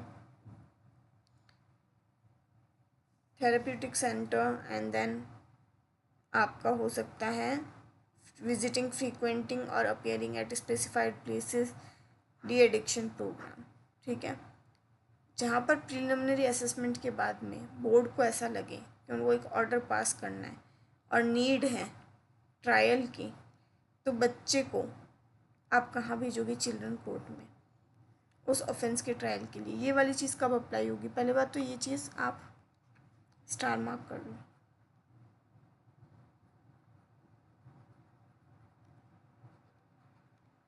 ये वो प्रोविज़न है, बहुत सारे लोग मिस करते हैं इसको। सेक्शन नंबर 18(3) क्या बात कर रहे हैं, बहुत इंपॉर्टेंट बात कर रहे हैं। ये बोल रहे हैं कि बोर्ड को प्रीलिमिनरी असेसमेंट करवाया जब बोर्ड ने 15वें सेक्शन के अंडर में, और उन्होंने एक ऑर्डर पास किया कि नहीं, हमको इस बच्चे का जो ट्रायल है वो एज एन एडल्ट करवाना है। क्यों करवाना है, क्योंकि हमको लगता है कि इस बच्चे ने कुछ ऐसा ऑफेंस किया है जो बहुत ही हीनियस नेचर का है, तो इसको वो जो जुवेनाइल वाला जो इन्वायरमेंट आप दे रहे हो, सॉफ्ट सा इन्वायरमेंट, वो मत दो, उसको थोड़ा स्ट्रिक्टर इन्वायरमेंट में भेजो। तब चिल्ड्रन कोर्ट में हम इस बच्चे का केस ट्रांसफ़र कर देते हैं, और जो केस है वो कौन डील करेगा, चिल्ड्रन कोर्ट कर रही है यहाँ पे। मार्क करो यहाँ पे ये चीज़, चाइल्ड एज एन एडल्ट, ये बहुत इम्पॉर्टेंट प्रोविज़न है। आप गलती से भी इस चीज़ को ना भूलें, ये बहुत इम्पॉर्टेंट प्रोविज़न है। क्योंकि कई लोग क्या बोलते हैं कि बच्चा है ना, उसका आप जो भी करवाओगे काम, आपको उसका काम जुवेनाइल की तरह ही करवाना है। बट नहीं, फिर अगर जुवेनाइल की तरह ही करवाना था तो हम चिल्ड्रन कोर्ट क्यों रखते? फिर जेजेबी था ना, जेजेबी था, सीडब्ल्यूसी था, तो वो डील कर रहे थे बच्चों के साथ में। कहाँ ज़रूरत हुई चिल्ड्रन कोर्ट की? हमने कहा चिल्ड्रन कोर्ट की यहाँ ही तो ज़रूरत है कि बच्चे ने ऑफेंस ही ऐसा कर दिया कि वो बच्चा कहलाने लायक नहीं है। इस लेवल का ऑफेंस कर दिया, इस लेवल की उसमें मेंटली डेवलप हो गई है बच्चे में।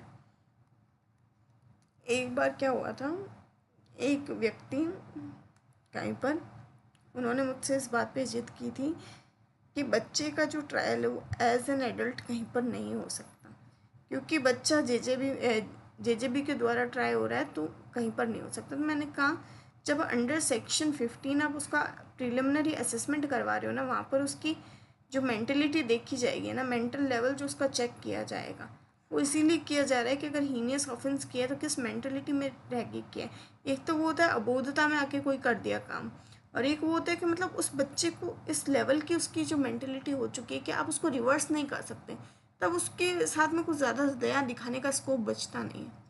आपको पता होगा निर्भया वाला केस था, उसमें जो सबसे छोटा जो कन्विक्ट था विनय कुमार, उसने क्या किया था, उसने ही सबसे ज़्यादा जो हम बोलते हैं नेक्स्ट लेवल की जो हीनियस हरकत जो उसने की थी ना, कि भाई आंते वांते निकाल दी थी, रॉड वॉड डाल दी थी विक्टिम के बॉडी के अंदर, तो वो चीज़ें बहुत ज़्यादा स्कैरी थी।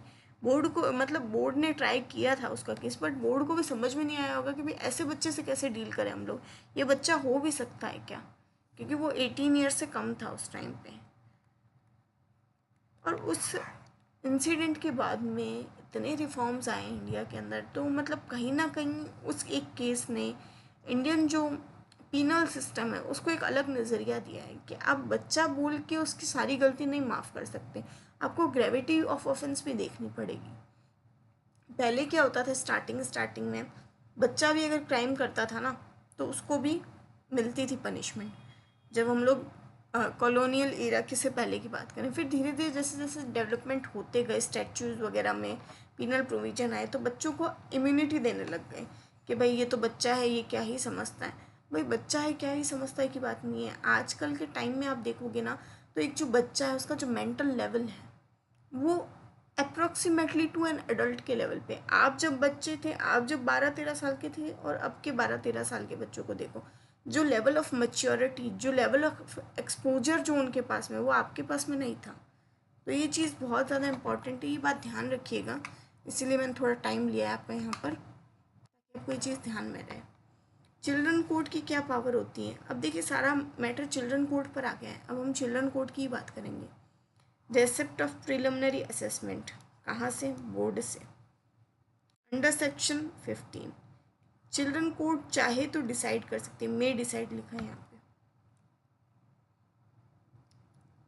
कि यहाँ पर नीड है क्या ट्रायल की बच्चे की एज एन एडल्ट?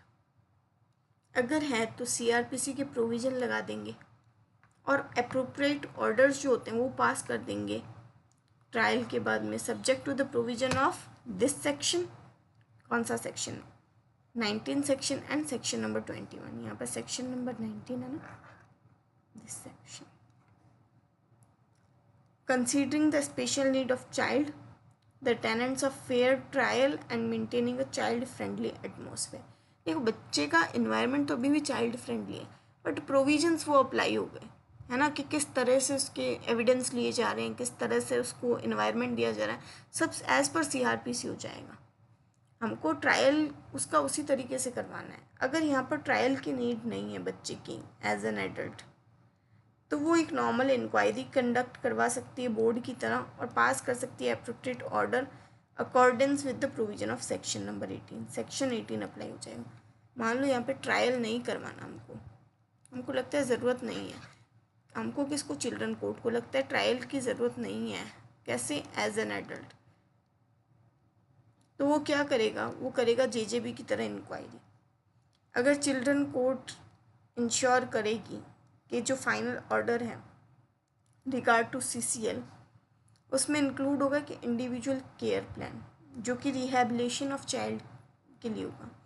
अब देखो, अब जो बच्चा है ना, अब उसने क्राइम कोई नॉर्मल तो किया नहीं है, चिल्ड्रन कोर्ट क्यों ही डील करेगा उसके साथ में, हीनियस ऑफेंस है, तो उसके लिए एक इंडिविजुअल केयर प्लान बना रहे हैं यहाँ पे हम लोग, ठीक है, ताकि उस बच्चे का रिहैबिलिटेशन हो सके। यहाँ पे रिफॉर्मेशन वाली बात नहीं है, रिहैबिलिटेशन वाली बात है, मतलब हैबिचुअल लेवल पे उस बंदे को चेंज करना है हमको। इसमें एक फॉलोअप प्लान भी हो सकता है जो कि प्रोबेशन ऑफिसर या district child care protection unit के द्वारा भी हो सकता है, सोशल वर्कर के द्वारा भी हो सकता है। चिल्ड्रन कोर्ट को अगर लगता है तो वो इंश्योर करेगी कि तो बच्चा है जो सीसीएल है उसको भेजा जाए प्लेस ऑफ सेफ्टी में जब तक कि वो 21 साल का नहीं हो जाता, और उसके बाद में उस बच्चे को जेल में दे देंगे। आई बात समझ में? मतलब क्या हो गया, एज एन एडल्ट का मतलब समझ में आ रहा है अब आपको कि एज एन एडल्ट क्या मतलब हो? चलिए एक एग्जांपल के साथ में समझते हैं। ये बच्चा है, 16 ईयर का है या उससे ज़्यादा का है, ठीक है, इसने किया है हीनियस ऑफेंस।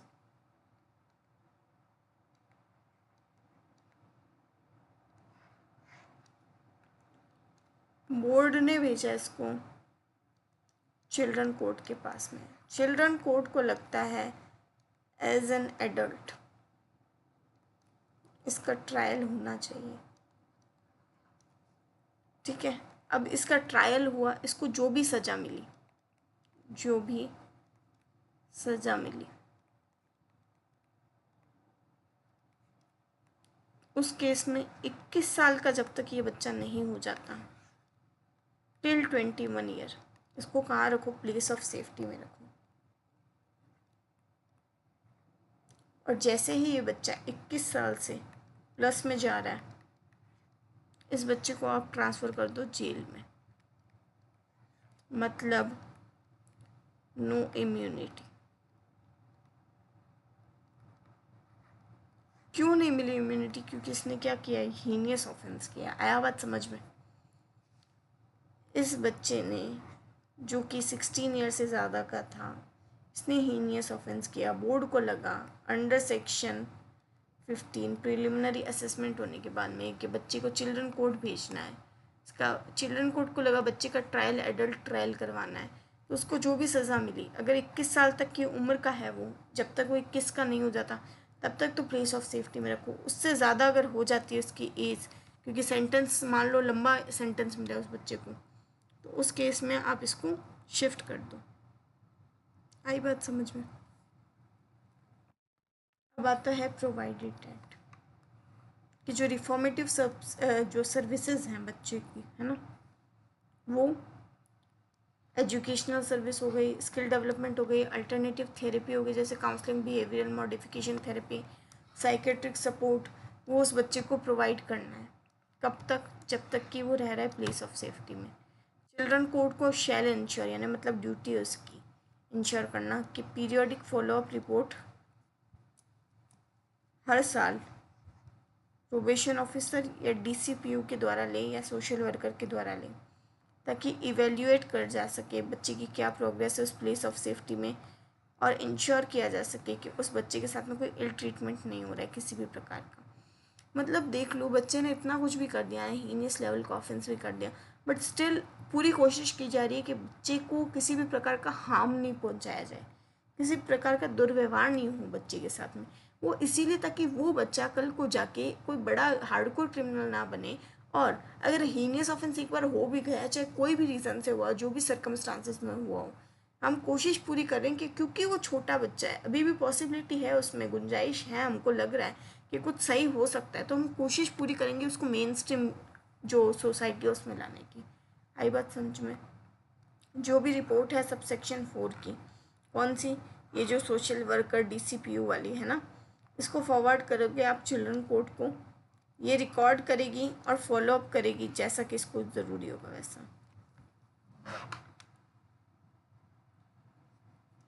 मान लो बच्चे ने अटेन कर ली 21 ईयर्स ऑफ एज और prescribe term in the place of safety, वो अभी भी कंप्लीट होना है। मान लो बच्चा 19 साल का था जब गया था वहाँ पर और 21 का हो गया वहाँ पर, बट जो प्लेस ऑफ सेफ्टी रहना था उसको है 20, 21 एंड 22, 3 साल के लिए उसको भेजा था। अब ये 22वां साल चल रहा है उसका, 22nd ईयर चल रहा है। तो जो चिल्ड्रन कोर्ट है वो प्रोवाइड करेगी एक फॉलो अप प्रोबेशन ऑफिसर के द्वारा, डीसीपीयू के द्वारा, सोशल वर्कर के द्वारा या खुद, ताकि इवेल्युएट कर सके कि उस बच्चे ने क्या रिफॉर्मेटिव चेंजेस पूरे कर लिए क्या। अगर उसने कोई भी ऐसा काम किया है जो कंट्रीब्यूटिंग टू द सोसाइटी है और इस पर्पज़ के लिए इस बच्चे का जो प्रोग्रेस रिकॉर्ड होगा वो देखेंगे under sub section 4 of section 19। साथ ही साथ में एवेल्यूशन होगा रेलेवेंट एक्सपर्ट्स का, ताकि देखा जा सके बच्चे की क्या प्रोग्रेस है। आई बात समझ में? मतलब हो कुछ नहीं रहा है, इतना ही हो रहा है यहाँ पर कि यहाँ पर देख रहे हैं कि बच्चा रिफॉर्मेशन के थ्रू हुआ है या नहीं हुआ है, तो रिफॉर्मेशन हुआ है कि नहीं हुआ है बच्चे का। ठीक है, after the completion of procedure जो सब सेक्शन 1 में है, चिल्ड्रन कोर्ट चाहे तो उस बच्चे को रिलीज़ भी कर सकती है और वो कंडीशंस लगा सकती है उसके साथ में जो कि उसको लगता है कि ज़रूरी है, ताकि वो अपना जो रिमाइंडर ऑफ स्टे है वो पूरा करे। और साथ ही साथ में ये भी डिसाइड कर सकती है कि बच्चा जो अपना रिमाइंडर है इस टर्म का वो एक जेल में कंप्लीट करे। मान लो बच्चा काफ़ी हद तक सुधर गया है तो उसको वहीं पर रख के उसका जितना भी रिमेनिंग पीरियड है कहाँ पर प्लेस ऑफ सेफ्टी में रहेगा वो बच्चा और वहाँ पर पूरा कर लेगा। ठीक है, प्लेस ऑफ स्टे जो भी है उसका वहाँ पर पूरा कर लेगा।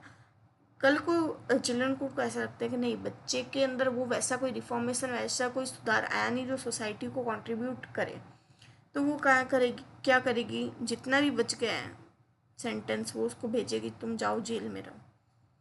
ईच स्टेट गवर्नमेंट एक लिस्ट मेंटेन करेगी मॉनिटर करने के लिए अथॉरिटीज़ और प्रोसीजर जैसा कि प्रिस्क्राइब्ड है। आई बात समझ में? मतलब सेक्शन 20 क्या बात कर रहा है कि बच्चे ने 21 साल की उम्र अटेन कर ली और अभी तक उसका जो स्टे ऑफ टर्म है, उसका जो स्टे ऑफ टर्म है वो पूरा नहीं हुआ है। अगर स्टे ऑफ टर्म बच्चे का पूरा नहीं हुआ है तब क्या प्रोसीजर होगा। हमने मान लो बच्चे के लिए स्टे ऑफ टर्म 3 साल था, 19 साल की उम्र में गया वो प्लेस ऑफ सेफ्टी में, अभी वो 21 का हुआ है। ठीक है, 22 का जब पूरा हुआ तब उसके 3 साल पूरे होंगे ना, 20, 21, 22। अब 22वां साल चल रहा है उसका, यानी 1 साल और बचा हुआ है उसका, रिमेनिंग है। तब अब क्या करेंगे, तब हम लोग देखेंगे बच्चे का एवोल्यूशन रिपोर्ट मंगाएंगे कि भाई उसने ऐसा कुछ किया है कि वो सोसाइटी को कंट्रीब्यूट कर सकता है, नहीं कर सकता है आगे जाके। अगर हमको लगता है कि नहीं भाई वो सुधरा नहीं है तो उसको जेल भेज दो, और लगता है सुधर गया है बट स्टिल कुछ ज़रूरत है तो कुछ कंडीशन लगा के उसको वैसी ही जगह पे जो प्लेस ऑफ सेफ्टी है वहाँ पर रख देंगे थोड़े टाइम के लिए। और ऐसा ऑर्डर जो कि आप नहीं पास कर सकते हो किसी भी सीसीएल के अगेंस्ट में, यानी no child in conflict with law shall है यहाँ पर बी सेंटेंस टू डेथ और life time imprisonment without possibility of release for any offence either इस एक्ट या आईपीसी या other law time being in force. यानी जो सीसीएल होगा उसको डेथ या लाइफ टाइम इम्प्रिजनमेंट आप नहीं दे सकते हो किसी भी कंडीशन में। आई बात समझ में? चलिए अब चैप्टर 8 ऑफ सीआरपीसी है, वो कब नहीं अप्लाई होगा बच्चे के केस में। यहाँ पे नॉट विद स्टैंडिंग वाली चीज़ इसको ब्रैकेट में डालो। और एनी प्रिवेंटिव डिटेंशन लॉ, कोई भी प्रकार की प्रोसीडिंग इंस्टीट्यूट नहीं होगी, ना ही कोई ऑर्डर पास किया जाएगा उस बच्चे के लिए under chapter 8 of said code यानी सीआरपीसी। ठीक है, मतलब अंडर चैप्टर 8 उस बच्चे के अगेंस्ट में जब वो बच्चा है और वो सीसीएल है, कोई भी प्रकार का प्रिवेंटिव डिटेंशन टाइप का लॉ आप नहीं पास कर सकते, मतलब बच्चे को डिटेन नहीं करना है अपने को। ठीक है, no joint proceeding of CCL and a person not child. मतलब मान लो एक बच्चा CCL है, एक बच्चा अडल्ट है। वापस मैं वही केस का उदाहरण ले रही हूँ निर्भया वाले का, क्योंकि वो एक फेमस केस है। काफ़ी सारे वहाँ पर जो कंक्लूजन्स हैं, क्वेश्चन ऑफ लॉ है, वो आंसर होते हैं। तो यही मैं एग्जांपल कंटिन्यू कर रही हूँ कि उस केस में क्या हुआ था कि एक बंदा था जो CCL था, बाकी सब एडल्ट थे। तो उसमें क्या हुआ था कि जो CCL था उसका प्रोसीजर पूरा अलग चला था, है ना। उसका पूरा का पूरा प्रोसीजर अलग चला था, उसका अलग ही हियरिंग होता था, सब कुछ अलग चीज़ होती थी। और बाकी जो थे उनका सबका एक साथ में चलता था। तो यहाँ पे बोला कि कोई भी जॉइंट प्रोसीडिंग नहीं होगी, ठीक है। Shall be no joint proceeding with the person who is not a child. अगर ड्यूरिंग इंक्वायरी बोर्ड या चिल्ड्रन कोर्ट जो CCL है पता चलता है कि वो चाइल्ड नहीं है, तो उसको आप किसी बच्चे के साथ में नहीं ट्राई करोगे। मान लो कि उस बच्चे को हमको लगा कि भाई वो बच्चा है, पर वो बच्चा नहीं है ना। उस दिन वो 18 साल से कुछ घंटे बड़ा हो गया या 18 साल से कुछ दिन बड़ा था, पर मान लिया जाता है कि रफली 18 का ही है उस कमीशन ऑफ ऑफेंस वाले दिन पर, क्योंकि approximately as near as possible वाली डेट होती है ना उसमें। अगर नहीं पता चल पाया, नहीं रेक्टिफाई हो पाई है वो चीज़ उस स्टेज पर, और बाद में कहीं पे पता चलती है इंक्वायरी की स्टेज पर, तो उस बच्चे का जो ट्रायल है वो एक चाइल्ड के साथ में नहीं करोगे आप, ठीक है। Then removal of disqualification on the findings of offence. Disqualification कैसे हटेगा? Notwithstanding anything contained in any other law time being in force, a child जिसने कि कमेंट किया ऑफेंस और उसको इस एक्ट के अंदर डील किया गया है, उसको किसी भी प्रकार का डिस्क्वालिफिकेशन आप नहीं लगाओगे। अगर उसके कन्विक्शन से कोई डिस्क्वालिफिकेशन उसके साथ में अटैच होती है, मतलब मान लो कि आप जब भी गवर्नमेंट एग्ज़ाम्स देते हो, आपको कुछ कुछ चीज़ें पूछी जाती है कि कुछ कुछ बॉक्स टिक करवाए जाते हैं। आप किसी ऑफेंस के अंदर अंदर गए हो, नहीं गए हो, है ना। आपके ऊपर कोई केस रनिंग है, नहीं रनिंग है, क्या आपको बार कर दिया गया है क्या क्योंकि आपने कोई स्पेसिफिक काइंड ऑफ ऑफेंस कर लिया है। तो अगर इस केस के अंदर बच्चे के साथ में अगर हमको पता चल जाता है कि उसका कोई, अगर अदर लॉ में उसको ट्राई किया जाता है एज एन एडल्ट, तो डिस्क्वालीफाई हो रहा था वो वहाँ पे, बट क्योंकि उसको आपने जीजे एक्ट के अंदर डील किया है, वो एक बच्चा है, तो उस तरह का कोई भी डिस्क्वालिफिकेशन उस बच्चे पे नहीं लगाओगे। प्रोवाइडेड क्या है, ऐसे केस जहाँ पे बच्चे ने कंप्लीट कर लिए या अबव है 16 ईयर ऑफ एज, यानी इक्वल्स टू 16 है या अबव है, और ये फाउंड होता है कि बच्चा CCL है अंडर क्लॉज 1 सबसेक्शन 1 ऑफ 19, और प्रोविज़न कौन से अप्लाई हो जाएंगे, सबसेक्शन 1 वाले हो जाएंगे, यानी ये वाले अप्लाई नहीं होंगे। यानी 19(1) क्लॉज 1 के अंदर 24(1) का बेनिफिट नहीं मिलेगा। आई बात समझ में? Board shall make an order directing to the police और children's court to its own registry that the relevant record of such conviction shall be destroyed after the expiry of period of appeal or case may be or reasonable period as may be prescribed। अब एक चीज़ और बताऊँ आपको, जब बच्चा कोई करता है ना क्राइम, मान लो कि वो जुवेनाइल है, इस केस में इवन दो उसका कन्विक्शन भी हो जाए ना, तो आफ्टर सर्टेन पॉइंट उसके जितने भी क्रिमिनल रिकॉर्ड होते हैं वो इरेज कर दिए जाते हैं। क्यों कर दिए जाते हैं? हम कह रहे हैं रिफॉर्मेटिव थ्योरी है भाई। उस बच्चे को एक नई पहचान दे रहे हो आप, वो बच्चा आ रहा है अब सोसाइटी में, अब सोसाइटी में आएगा तो अपने एक नई पहचान के साथ में आएगा। किसके साथ में आएगा? नई पहचान। और वो नई पहचान के लिए ज़रूरी है कि उसका जो पीछे का जितना भी गलत रिकॉर्ड है वो हटा दिया जाए। It might sound good to you or bad to you, but it is what it is. You cannot just throw out a person who is a juvenile and has convicted of a particular offense from the society just because he has done something which is not in concurrence with the morality. सो ये चीज़ है थोड़ा सा। अब इसको विरोधाभास भी बोल सकते हैं आप कि एक तरफ तो उसने इतना कुछ कर दिया फिर भी आप उसको चांस दे रहे हो। अब ये चीज़ें हुई हैं, देखिए। तो अब it is what it is, आपको अच्छा लगे बुरा लगे यही है। प्रोवाइडेड डेट अगर हीनियस ऑफेंस है, बच्चा CCL है, ठीक है, सेक्शन ये वाले लग रहे हैं। Relevant record of conviction shall be retained bye children court अगर हीनियस ऑफेंस है।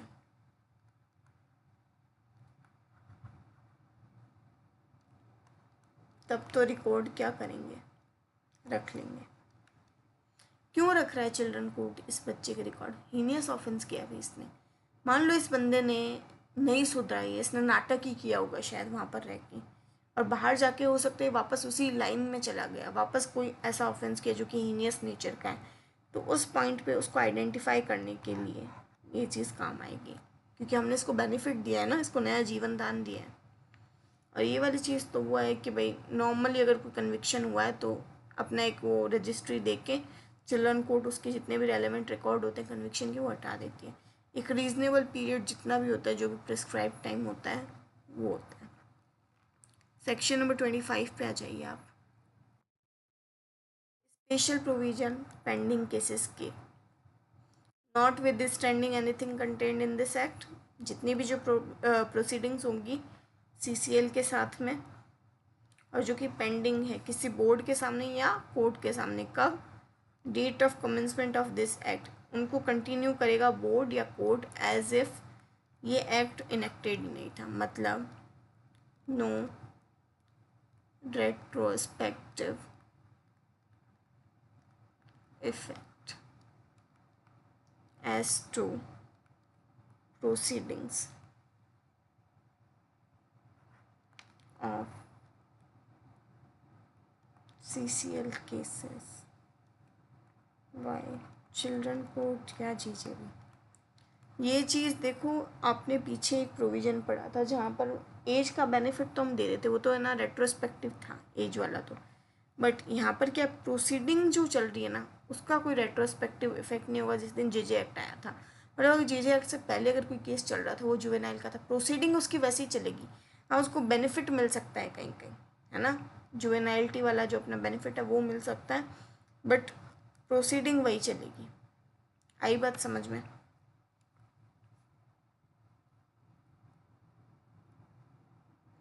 अब नेक्स्ट और लास्ट सेक्शन है आपका provision with respect to run away child in conflict with law. बच्चा घर से भाग गया है और वो CCL है, not with this standing anything contain contrary contained in any other law for time being in force.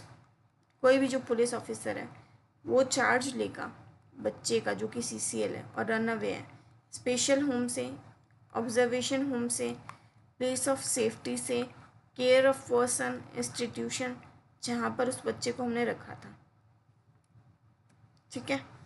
अब देखो केयर ऑफ पर्सन कुछ भी हो सकता है बच्चे को हमने गार्जियन वगैरह कोई दे दिया था, तो ये चीज़ भी हो सकती है। The child referred in subsection 1, उसको प्रोड्यूस काम कर रहे हो 24 घंटे के अंदर अंदर बोर्ड के समक्ष करोगे, ठीक है, जिसने ओरिजिनल ऑर्डर पास किया था उस बच्चे के रेस्पेक्ट में। क्या पास किया था? ओरिजिनल ऑर्डर, अगर पॉसिबल है तो, नहीं तो नियरेस्ट बोर्ड में जहाँ पर बच्चे को आपने फाइंड किया, कोशिश ये करो कि जिसने ओरिजिनल ऑर्डर पास किया है उसी के पास में लेके चले जाओ इसको। बट अगर लगता है कि नहीं वो पॉसिबल नहीं है ना 24 घंटे के अंदर अंदर वहाँ तक रिकोर्स करना, तो आप जो भी नियरेस्ट बोर्ड है एक बार वहाँ पर लेके चलो। बोर्ड क्या करेगा? असर्टेन करेगा रीजंस जिसकी वजह से जो बच्चा है वो भाग गया है वहाँ से, और पास करेगा अप्रोप्रिएट ऑर्डर्स। बच्चे को हम लोग वापस भेजेंगे या तो उस इंस्टीट्यूशन पे या पर्सन पे जहाँ से वो भागा है, या कोई सिमिलर प्लेस और पर्सन के पास में जो कोर्ट को लगता है सही है। हो सकता है भाई बहुत सारे रीज़न हो सकते हैं, देखो बच्चे के भागने के उस जगह से हो सकता है उसके साथ में कुछ गलत हुआ है वहाँ पर, है ना, और हो सकता है कि बस ऐਵੇਂ ही भाग गया वो बच्चा वहाँ से, तो कोई भी चीज़ हो सकती है। अगर गलत हुआ है तो फिर वो CNCP हो जाएगा, कंप्लेंट वगैरह वाले वो प्रोसीजर लग जाएंगे वहाँ पे। प्रोवाइडेड कि बोर्ड एडिशनल डायरेक्शन भी दे सकता है स्पेशल स्टेप्स के रिगार्डिंग उसको लगता है बेस्ट इंटरेस्ट ऑफ चाइल्ड में, ये CNPC अगर हो जाए, CNCP हो जाता है तो उसके रिगार्डिंग है। कोई भी एडिशनल प्रोसीडिंग नहीं होगी ऐसे बच्चे के केस में। देखो बच्चा एक तो ऑलरेडी रन अवे चाइल्ड है, अब रन अवे चाइल्ड के ये तो तुम क्या ही नेक्स्ट चीज़ करोगे, है ना। वो ऑलरेडी भागा हुआ, अब तुम एडिशनल प्रोसीडिंग लगाओगे उसके ऊपर, कोई फ़ायदा कोई सेंस नहीं है। प्रोसीडिंग वही चलने दो, बस बच्चे का री इंस्टीट्यूशन करवा दो। आई बात समझ में। अब एज आई प्रॉमिस्ड हम लोग हाईलाइट करते हुए चलेंगे कुछ कुछ प्रोविजंस।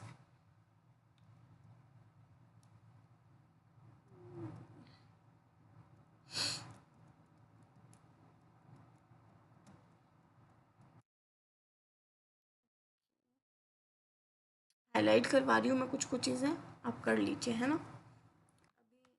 एक ही पेन से करने का कोशिश कर रहे हैं ताकि थोड़ा जल्दी हो जाए आपका सेशन वाइंड अप। देख लो बच्चा क्या है, बच्चा है आपका, बच्चा आपका CCL है, अप्रहेंशन हो रहा है बच्चे का, उसको किसके चार्ज में होगा, वो under the charge of SGPU या CWPO, ठीक है। वो प्रोड्यूस कहाँ करेंगे, बोर्ड के समक्ष करेंगे without loss of time. Period क्या दे दिया हमको, 24 आवर्स दे दिया, ठीक है, जिस टाइम से वो भागा है तब से। एक्सक्लूड क्या कर रहे हो, टाइम नेसेसिटी फॉर जर्नी, ठीक है। प्रोवाइडेड में क्या दिया है कि कोई भी केस नहीं होगा, शैल प्लेस्ड पुलिस लॉकअप या लॉज्ड इन जेल, मतलब किसी भी केस में बच्चे को आपको लॉकअप या जेल में नहीं डालना है। अगर स्टेट गवर्नमेंट चाहे तो कुछ ऐसे रूल्स बना सकती है जो कि कंसिस्टेंट होंगे इस एक्ट के साथ में, किस चीज़ के लिए, प्रोवाइड करने के लिए कि कौन से लोग इस बच्चे के साथ में डील करेंगे, प्रोवाइड करने के लिए मैनर, कि बच्चे के साथ में क्या मैनर यूज़ करना है ना, किस मैनर में बच्चे को डील करना है उसको, जब आप ऑब्जर्वेशन होम या फिर प्लेस ऑफ सेफ्टी पे भेज रहे हो तो। फिर आता है रोल ऑफ पर्सन, जिसके चार्ज में CCL को रखा है, तो उसका जो भी पर्सन होगा उसका क्या रोल होगा, उसका ये रोल है कि उसको रिस्पॉन्सिबिलिटी लेनी है बच्चे की, एज इफ़ वो उसके पेरेंट हैं और रिस्पॉन्सिबल हैं उसके मेंटेनेंस के लिए। प्रोवाइडेड क्या है, चाइल्ड को कंटिन्यू रहेगा उस पर्सन के चार्ज में उस पीरियड के लिए जैसा कि बोर्ड ने बताया है, ठीक है। फिर आता है bail to a person who is apparent to be child alleged to be in conflict with law. मान लीजिए उस बच्चे की बेल कैसे होगी, जब कोई पर्सन अपेरेंटली चाइल्ड है और वो alleged to be conflict with law है, उसने कोई बेलेबल या नॉन बेलेबल ऑफेंस किया है, उसको अप्रहेंड या डिटेन किया गया है पुलिस के द्वारा, और अपियर या ब्रॉड बिफोर बोर्ड, या तो वो खुद से अपियर हो रहे हैं, आप उसको लेके आ रहे हो बोर्ड के समक्ष, तो उस बच्चे को आप किसी भी लॉ में क्या लिखा है उसके अलावा आप रिलीज़ करोगे बेल के अंदर, वो विद या विदाउट श्योरिटी वाली बेल हो सकती है, और प्लेस करोगे सुपरविजन में, किसके, प्रोबेशन ऑफिसर के या फिर किसी फिट पर्सन के। प्रोवाइडेड में क्या हुआ है, अगर इस पर्सन को अगर नहीं रिलीज़ करते हो तो कब नहीं करोगे, जब रीज़नेबल ग्राउंड है आपके पास में बिलीव करने के लिए कि इस रिलीज से क्या होगा, वो एसोसिएशन में आ जाएगा नॉन क्रिमिनल के, या एक्सपोज हो जाएगा किसी मॉरल, फिजिकल या साइकोलॉजिकल डेंजर के, या फिर उसकी जो रिलीज़ है वो डिफीट करेगी एंड्स ऑफ जस्टिस के। और बोर्ड को ऐसा करने के लिए रिकॉर्ड करने पड़ेंगे रीजंस कि वो डिनाई क्यों कर रही है बच्चे की बेल, और ऐसा डिसीजन पर क्यों पहुंची है बोर्ड। अगर कहीं पर भी बोर्ड को ऐसा लगता है कि जो बच्चा एप्रहेंड हुआ है ना, उसको रिलीज़ नहीं करना, तब जो ऑफिसर इंचार्ज होगा पुलिस स्टेशन का, वो क्या करेगा, वो ऑफिसर उस पर्सन को ऑब्जर्वेशन होम में पहुंचाएगा या फिर प्लेस ऑफ सेफ्टी पे पहुंचाएगा। मैनर कौन सा यूज़ करेगा, जो कि प्रेस्क्राइब्ड है, जब तक कि जो पर्सन है उसको आप बोर्ड के समक्ष नहीं लेके आ जाते। जब वो पर्सन है उसको रिलीज़ नहीं किया है यहाँ पे बेल पर, है ना, बोर्ड ने ही नहीं किया है यहाँ पर तो पुलिस इंचार्ज ने नहीं किया है। देखो यहाँ पे डिफरेंस बता देती हूँ, यहाँ पे जो बच्चे का रिलीज़ है यहाँ पर पुलिस ने नहीं किया है, ठीक है, यहाँ पर रिलीज़ JJB ने नहीं किया है, यहाँ पर पुलिस ऑफिसर ने नहीं किया, तो वो उसको सेंड कर सकती है ऑब्जर्वेशन होम में, जो कोर्ट JJB होगी वो, और प्लेस ऑफ सेफ्टी में। उस पीरियड के लिए जब तक की जो इंक्वायरी है वो पेंडिंग है, और वो स्पेसिफाई कर देगी ऑर्डर में जो भी चीज़ें हैं इससे रिगार्डिंग। जब बोर्ड को पता चलता है कि जो CCL है वो अनेबल है किस चीज़ के लिए, कंडीशंस ऑफ बेल को फुलफिल करने के लिए 7 दिनों के भीतर भीतर, तो वो जो बेल ऑर्डर है उसमें मॉडिफिकेशन कर देगी। अब इन्फॉर्मेशन देनी पेरेंट, गार्जियन या प्रोबेशन ऑफिसर को। जब जो CCL है वो अप्रहेंड हो रहा है तो जो ऑफिसर डेजिग्नेटेड है, चाहे तो वो CWPO हो सकता है या फिर पुलिस स्टेशन का या फिर SGPU हो सकता है, तो बच्चे को जितनी जल्दी हो सके इन्फॉर्म करना है बच्चे के पेरेंट या गार्जियन को, अगर वो फाउंड हो सकते हैं तो, और उनको डायरेक्ट करना है कि आप बिफोर द बोर्ड जब आपका चाइल्ड प्रोड्यूस हो तब आपको होना है।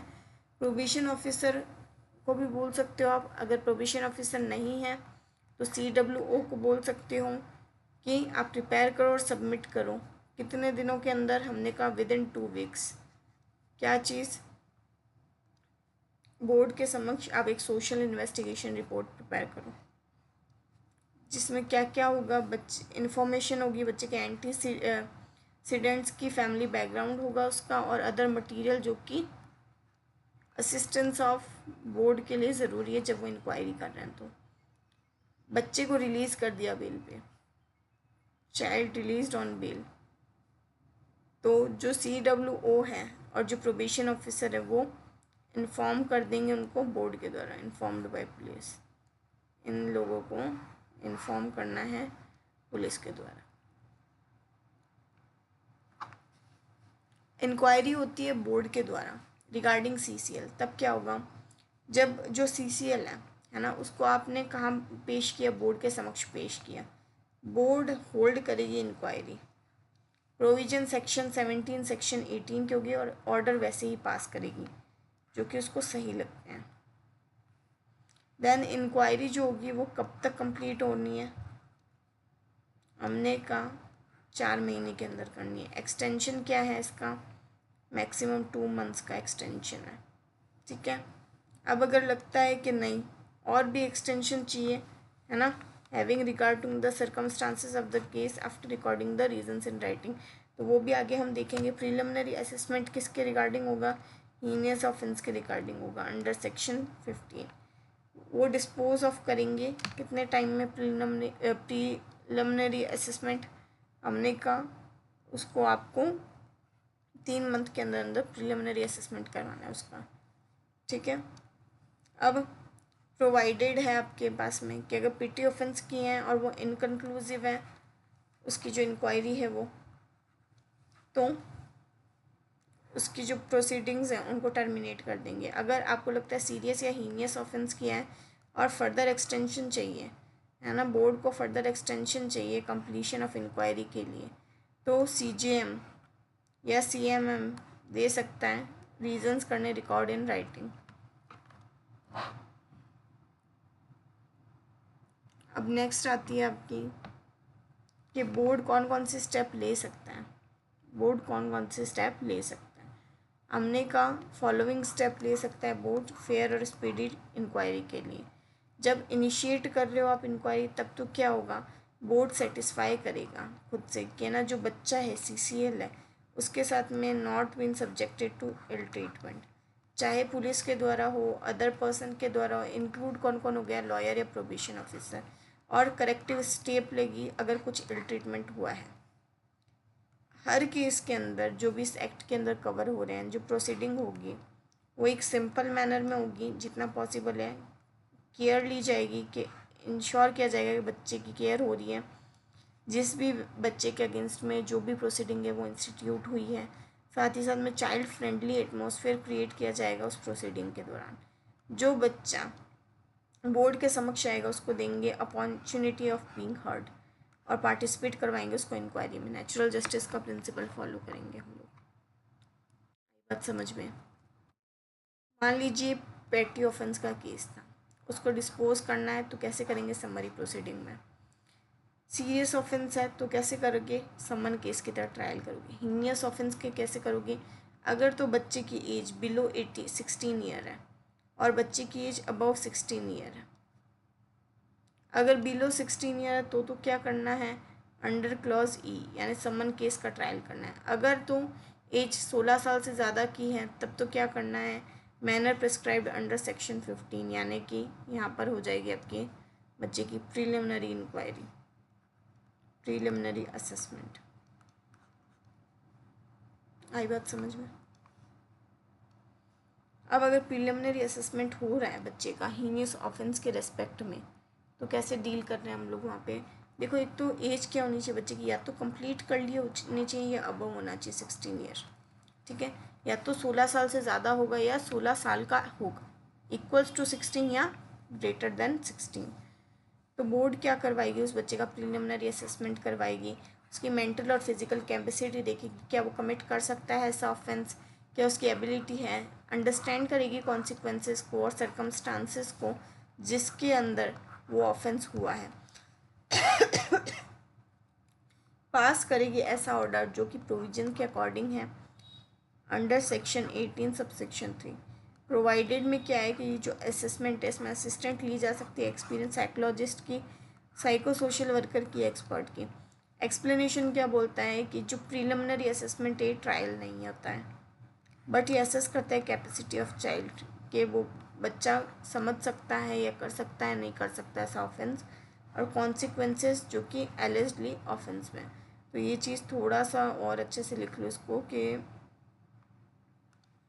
जो आपका प्रीलिमिनरी असेसमेंट होता है ना, वो ट्रायल नहीं होता। अब बोर्ड अगर सेटिस्फाई है प्रीलिमिनरी असेसमेंट के बाद में कि उसको डिस्पोज कर देना चाहिए केस को, तो बोर्ड कौन सा प्रोसीजर फॉलो करेगा, वही जो ट्रायल ऑफ समन केस वाला प्रोसीजर होता है वो। प्रोवाइडेड में क्या दे रखा है कि अगर ऑर्डर ऑफ बोर्ड है कि डिस्पोज करना है मैटर को, तो वो अपीलेबल कहाँ पर होगा, सेक्शन 101 सब सेक्शन 2 में। मतलब इसकी अपील कहाँ करोगे आप, सेक्शन 101 के अंडर कर सकते हो। प्रोवाइडेड फर्दर क्या होगा कि जो असेसमेंट है ना इस सेक्शन के अंडर में वो कंप्लीट करना है उस पीरियड में जो स्पेसिफाई किया सेक्शन नंबर 14 में, उस दौरान में ये असेसमेंट पूरा हो जाना चाहिए। रिव्यू कैसे करोगे आप, पेंडेंसी ऑफ इंक्वायरी को जो सीजेएम होगा या सीएमएम होगा वो रिव्यू करेगा, ठीक है, कब, हर 3 महीने में एक बार, और डायरेक्ट करेगा बोर्ड को कि आप इंक्रीज़ करो फ्रीक्वेंसी किसकी सिटिंग की, और रिकमेंड कर सकता है कॉन्स्टिट्यूशनल ऑफ एडिशनल बोर्ड कि आप और एडिशनल बोर्ड्स जो हैं वो कॉन्स्टिट्यूट करो। अब नंबर ऑफ केसेस अगर पेंडिंग है बोर्ड के समक्ष में, तो ड्यूरेशन ऑफ उस पेंडेंसी को देखते हुए, नेचर ऑफ पेंडेंसी को देखते हुए और उसके क्या कारण है, हर 6 महीने के अंदर इसका रिव्यू होगा एक हाई लेवल कमेटी के द्वारा, जिसमें कौन कौन होगा, हाई लेवल कमेटी में आपके एक एग्जीक्यूटिव चेयरपर्सन होगा जो कि SLS का मेंबर होगा जिसको हम चेयरमैन बना रहे हैं, एक होम सेक्रेटरी होगा जो कि सेक्रेटरी होगा responsible for implementation of this act in the state, और रिप्रेजेंटेटिव होगा जो कि वॉलंटरी या NGO का होगा। इसको नॉमिनेट कौन करेगा, चेयरपर्सन करेगा। ये यहाँ पे नॉमिनेट हो रहा है ना कि अपॉइंट हो रहा है, ठीक है, नॉमिनेटेड बाय। आई बात समझ में, ये इम्पॉर्टेंट है, ये याद रखना। अब इंफॉर्मेशन होगी ऐसे पेंडेंसी की, ये कौन फर्निश करेगा, ये बोर्ड फर्निश करेगा CJM को या CMM को, साथ ही साथ में DM को। कब, क्वार्टरली बेसिस पे। कैसे, क्वार्टरली बेसिस पे, prescribed by the state government, जैसा कि स्टेट गवर्नमेंट ने बता रखा है। फिर आता है कि जो डिस्ट्रिक्ट मजिस्ट्रेट है आपका, वो क्या करेगा, जब भी जैसे भी रिक्वायर होगा बेस्ट इंटरेस्ट ऑफ चाइल्ड में, बेस्ट इंटरेस्ट ऑफ चाइल्ड में कॉल करेगा कोई भी इंफॉर्मेशन स्टेक होल्डर्स से जो कि बोर्ड और कमेटी हुए। स्टेक होल्डर मतलब कौन, जिन व्यक्तियों को इस चीज़ की दावेदारी जिम्मेदारी दी हुई है उन लोगों को बुलाएगा। कौन बुलाएगा, DM बुलाएगा। यहाँ पर ध्यान रखना DM बुला रहा है, डिस्ट्रिक्ट मजिस्ट्रेट। अब order regarding the child not to be found in conflict with law, बच्चा मान लो CCL नहीं है, फिर क्या करेगा बोर्ड अगर सेटिस्फाई हो जाता है इंक्वायरी करने में कि जो बच्चा लाया गया है उसने कोई ऑफेंस नहीं किया है, तो फिर बोर्ड क्या करेगा, शैल पास ऑर्डर उसके इफ़ेक्ट में। साथ ही साथ में क्या होगा, अगर किसी केस में ये अपीयर होता है बोर्ड को कि जो बच्चा सबसेक्शन 1 में है वो CNCP है, तो उसको कहाँ रेफ़र कर सकते हैं, कमेटी के पास में अप्रोप्रिएट डायरेक्शन के साथ में। Order regarding child found in CCL, मतलब यहाँ पर सेक्शन 18 के अंदर बच्चा CCL है, सेक्शन 17 के अंदर बच्चा CCL नहीं है। ठीक है, ये चीज़ चार्ट में लिखी हुई अच्छे से, तो आप वो ऐड कर लीजिएगा। यहाँ पर बच्चा जो है, यहाँ पर जो आपका बच्चा है, बोर्ड को लगता है इंक्वायरी के बाद में कि उस बच्चे ने एक तो पेटी ऑफेंस किया है या सीरियस ऑफेंस किया है, और जो उस बच्चे की एज है वो below the age of 16 year है। ठीक है, या उसने हीनियस ऑफेंस किया है, और यह ऐसा बच्चा है वो 16 ईयर से ज़्यादा का उसने हीनियस ऑफेंस किया है, तो बोर्ड क्या करेगा, प्रिलिमिनरी इंक्वायरी के बाद में डिस्पोज कर देगा मैटर, जो भी किसी लॉ में दूसरी चीज़ें लिखी हुई है, और जो नेचर ऑफ ऑफेंस है ना, specific need of supervision, intervention, circumstances, ये सब चीज़ें देखने के बाद में जो कि सोशल इन्वेस्टिगेशन रिपोर्ट में और जो पास्ट कंडक्ट ऑफ चाइल्ड में वो निकल के आई है, बोर्ड चाहे तो क्या कर सकता है, अलाउ कर सकता है बच्चे को, या एडवाइस एडमोनिशन के साथ में घर पे जाओ, ग्रुप काउंसलिंग या सिमिलर एक्टिविटीज़ का बोल सकता है, उससे कम्युनिटी सर्विस करवा सकता है, इम्पॉर्टेंट है ये कम्युनिटी सर्विस वाला प्रोविज़न। ठीक है, साथ ही साथ में उसको फ़ाइन पे करने का बोला जा सकता है। ठीक है, प्रोवाइडेड में ये दे रखा है कि अगर बच्चा ही वर्किंग है तो उसके जो लेबर लॉ है वो वायलेट नहीं होने चाहिए, डायरेक्ट कर सकता है कि बच्चे को प्रोबेशन ऑफ गुड कंडक्ट में आप छोड़ दो। ठीक है, और जो भी व्यक्ति उस बच्चे की केयर कर रहा है वो एग्जीक्यूट करेगा एक बॉन्ड, जिसमें श्योरिटी हो भी सकती है, नहीं भी हो सकती है, किस चीज़ का, के सिक्योरिटी और गुड बिहेवियर का है ना। पीरियड क्या दे रखा है उसका, हमने कहा नॉट एक्सीडिंग 3 ईयर, यानी 3 ईयर मैक्स का, फिर इसके अंदर भी 3 ईयर मैक्स का है, इसमें भी 3 ईयर मैक्स का है, 3 जगह 3 ईयर मैक्स है ना। डायरेक्ट कर सकते हैं चाइल्ड को release on the provision of good conduct, और उसको केयर में रखेंगे सुपरविजन की, किसकी, फिट फैसिलिटी की, गुड बिहेवियर इंश्योर करना है और बच्चे का वेलबींग इंश्योर करना है। यहाँ पर तो क्या है, उसके बच्चे के पेरेंट गार्जियन उनके पास में भेज रहे हैं, पेरेंट गार्जियन है ना। यहाँ पर बच्चे को कहाँ भेज रहे हैं, फिट फैसिलिटी के पास में भेज रहे हैं, यहाँ पर स्पेशल होम में भेज रहे हैं बच्चे को।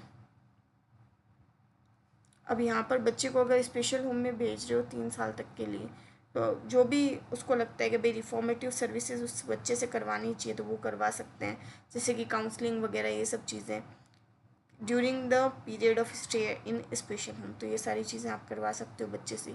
अगर आपको ऐसा लगता है कि जो बच्चे का कंडक्ट और बिहेवियर है ना, वो उस बच्चे के चाइल्ड के इंटरेस्ट में नहीं है या अदर बच्चों के इंटरेस्ट में नहीं है जो कि उस स्पेशल होम में, तो बोर्ड चाहे तो उस बच्चे को प्लेस ऑफ सेफ्टी में भेज सकता है। ये चीज़ ध्यान रखना, बच्चे को कहाँ भेजा जा रहा है, प्लेस ऑफ सेफ्टी पे भेजा जा रहा है। आई बात समझ में। अगर कोई ऑर्डर पास होता है सबसेक्शन 1 में, एडिशनल ऑर्डर्स भी पास हो सकते हैं, जैसे कि अटेंड करो school, vocational training centre, therapeutic centre, और उसको प्रोहिबिट कर सकते हो visiting and frequenting appearing at specified place, de addiction programme के लिए आप उसको बोल सकते हो।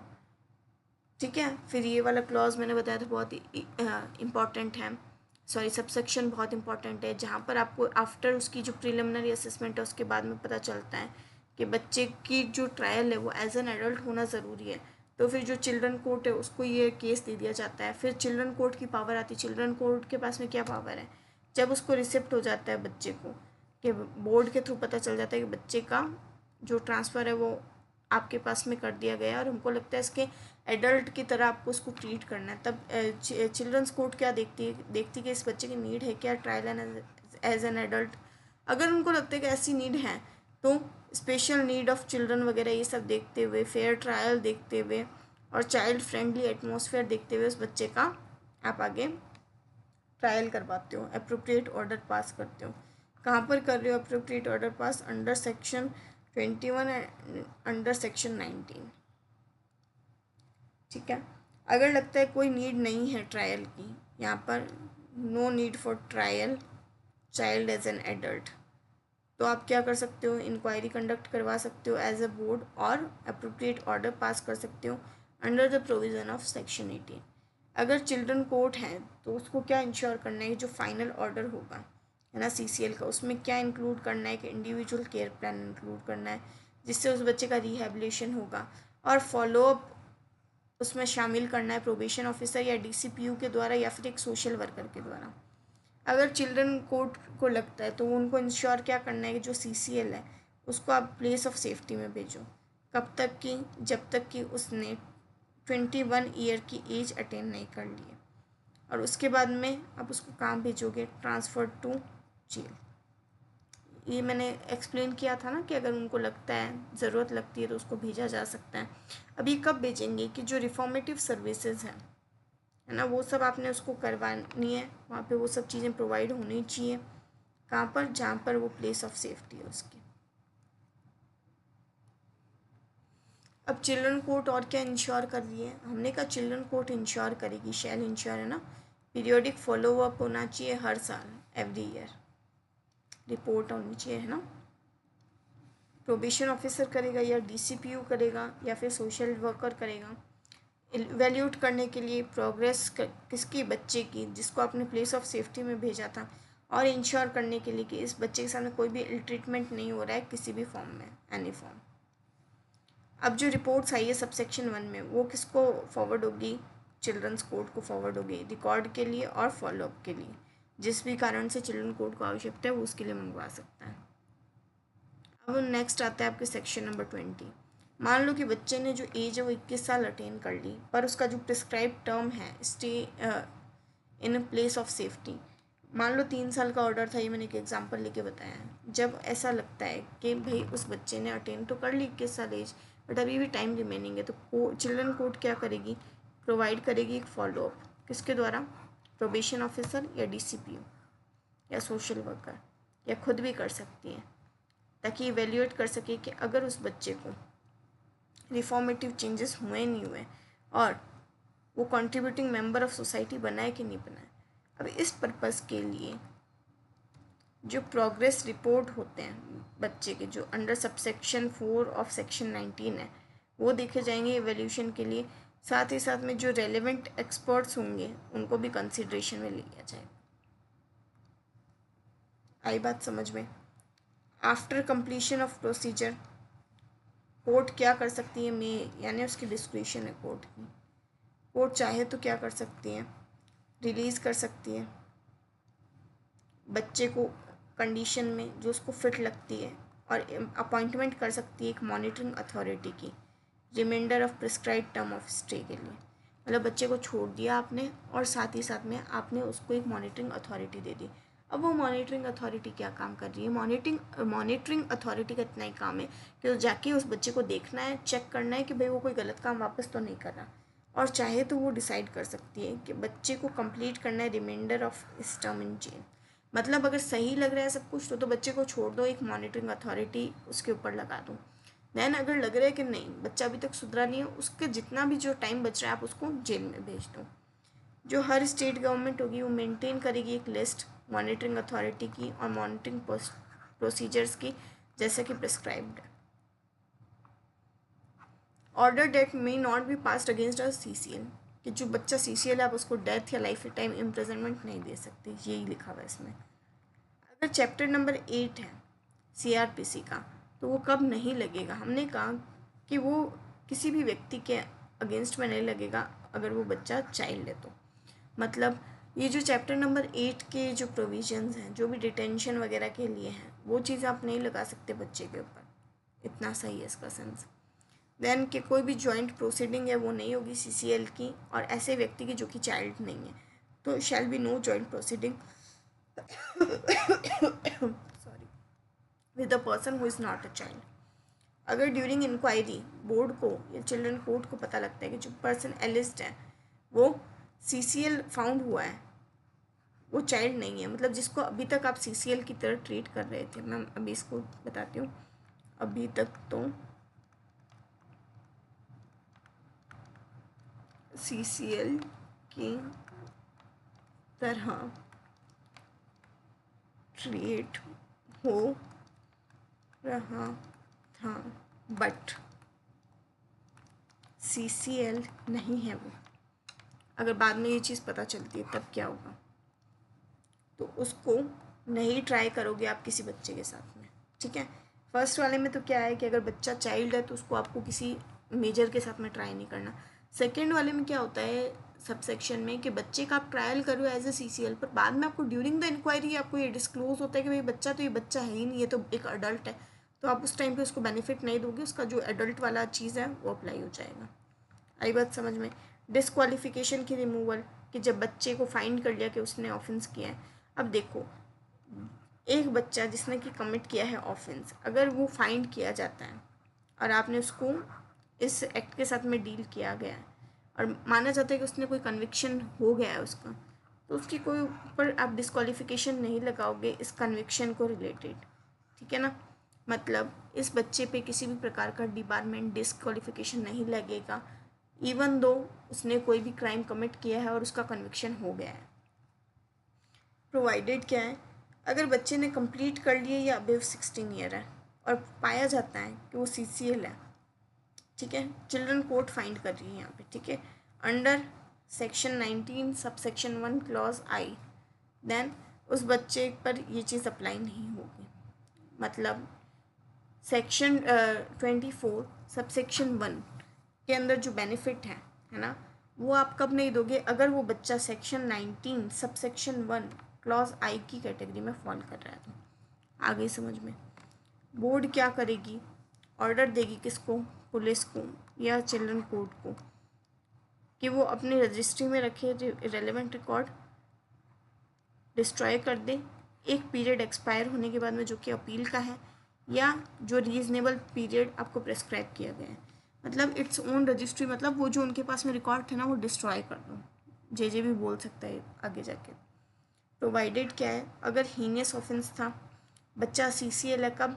Section 19 sub section 1 clause I के अंदर, तो जो रेलेवेंट रिकॉर्ड है उसके कन्विक्शन के, उनको रिटेन कर लेगा चिल्ड्रन को, उनको हटाएगा नहीं, ताकि कल को आगे जाके वो बच्चा कोई क्राइम कमिट करे तो उसको आप पकड़ सको। अब आता है आपका सेक्शन नंबर 25। अगर स्पेशल प्रोविज़न, अगर कोई केस पेंडिंग पड़े तो मान लो कि जितने भी जो प्रोसीडिंग है CCL की, है ना, वो पेंडिंग है किसी बोर्ड के सामने या कोर्ट के सामने। कौन सी कोर्ट? चिल्ड्रन कोर्ट की बात हो रही है यहाँ पे, ठीक है। उस टाइम पे तो चिल्ड्रन कोर्ट नहीं थी, कोई भी ऐसा कोर्ट जो सिविल नेचर का है ना। ये एक्ट उस दिन कमेंस हुआ था। Shall be continue in that board और कोर्ट, तो उसमें वही बोर्ड और कोर्ट डील करेगा जो 2015 वाले एक्ट से पहले जो डील कर रहा था वो। एज इफ कैसे करना है? जैसे कि एक्ट एनेक्टमेंट में नहीं आया, मतलब कि कोई भी रेट्रोस्पेक्टिव इफेक्ट नहीं है, और जो प्रोसीडिंग है CCL केसेस की वो उन्हीं चिल्ड्रन कोर्ट या फिर JJB के अकॉर्डिंग होगी जो कि पहले थी। मतलब जो 2000 वाला एक्ट था ना आपका, ये आ गया आपका JJ एक्ट 2000 के अकॉर्डिंग होगी, ठीक है। इससे पहले वही था, इसने उसी को रिपील किया। चलो नेक्स्ट, लास्ट प्रोविजन है, एक बार अच्छे से सुन लीजिए। Provision with respect to a runaway child in conflict with law, बच्चा भाग गया है किसी प्लेस ऑफ सेफ्टी से या ऐसी कोई चीज़ में, ऐसे कोई इंस्टीट्यूशन में जहाँ पर उसको ऑब्जर्वेशन के लिए रखा गया था। अब अगर बच्चा भाग गया तो जो पुलिस ऑफिसर है वो चार्ज लेगा उस बच्चे का जिसने, जो कि रन अवे है किसी स्पेशल होम से, ऑब्जर्वेशन होम से, प्लेस ऑफ सेफ्टी से, या केयर ऑफ पर्सन से, या इंस्टीट्यूशन से, under home the child was place under this act, ठीक है, उस व्यक्ति का चार्ज लेगा। और जो चाइल्ड रेफर्ड है सबसेक्शन 1 में, उसको प्रोड्यूस करोगे 24 घंटे के अंदर अंदर बोर्ड के पास में, जो कि ओरिजिनल ऑर्डर पास किए हैं अगर पॉसिबल है तो। अगर नहीं है तो नियरेस्ट जो भी बोर्ड है जहाँ पर बच्चा फाइंड हुआ है वहाँ पर, ये 24 घंटे यहाँ पर पढ़ लो, ठीक है। अब आता है आपके कि जो बोर्ड है उसको असर्टेन करने पड़ेंगे रीजंस कि वो बच्चा क्यों भागा है, और अप्रोप्रिएट ऑर्डर पास करने हैं। या तो उस बच्चे को सेंड बैक कर दोगे आप उस पर्सन या इंस्टीट्यूशन में जिसकी कस्टडी से वो भागा है, या कोई सिमिलर प्लेस या पर्सन को भेज दोगे जो आपको सही लगता है।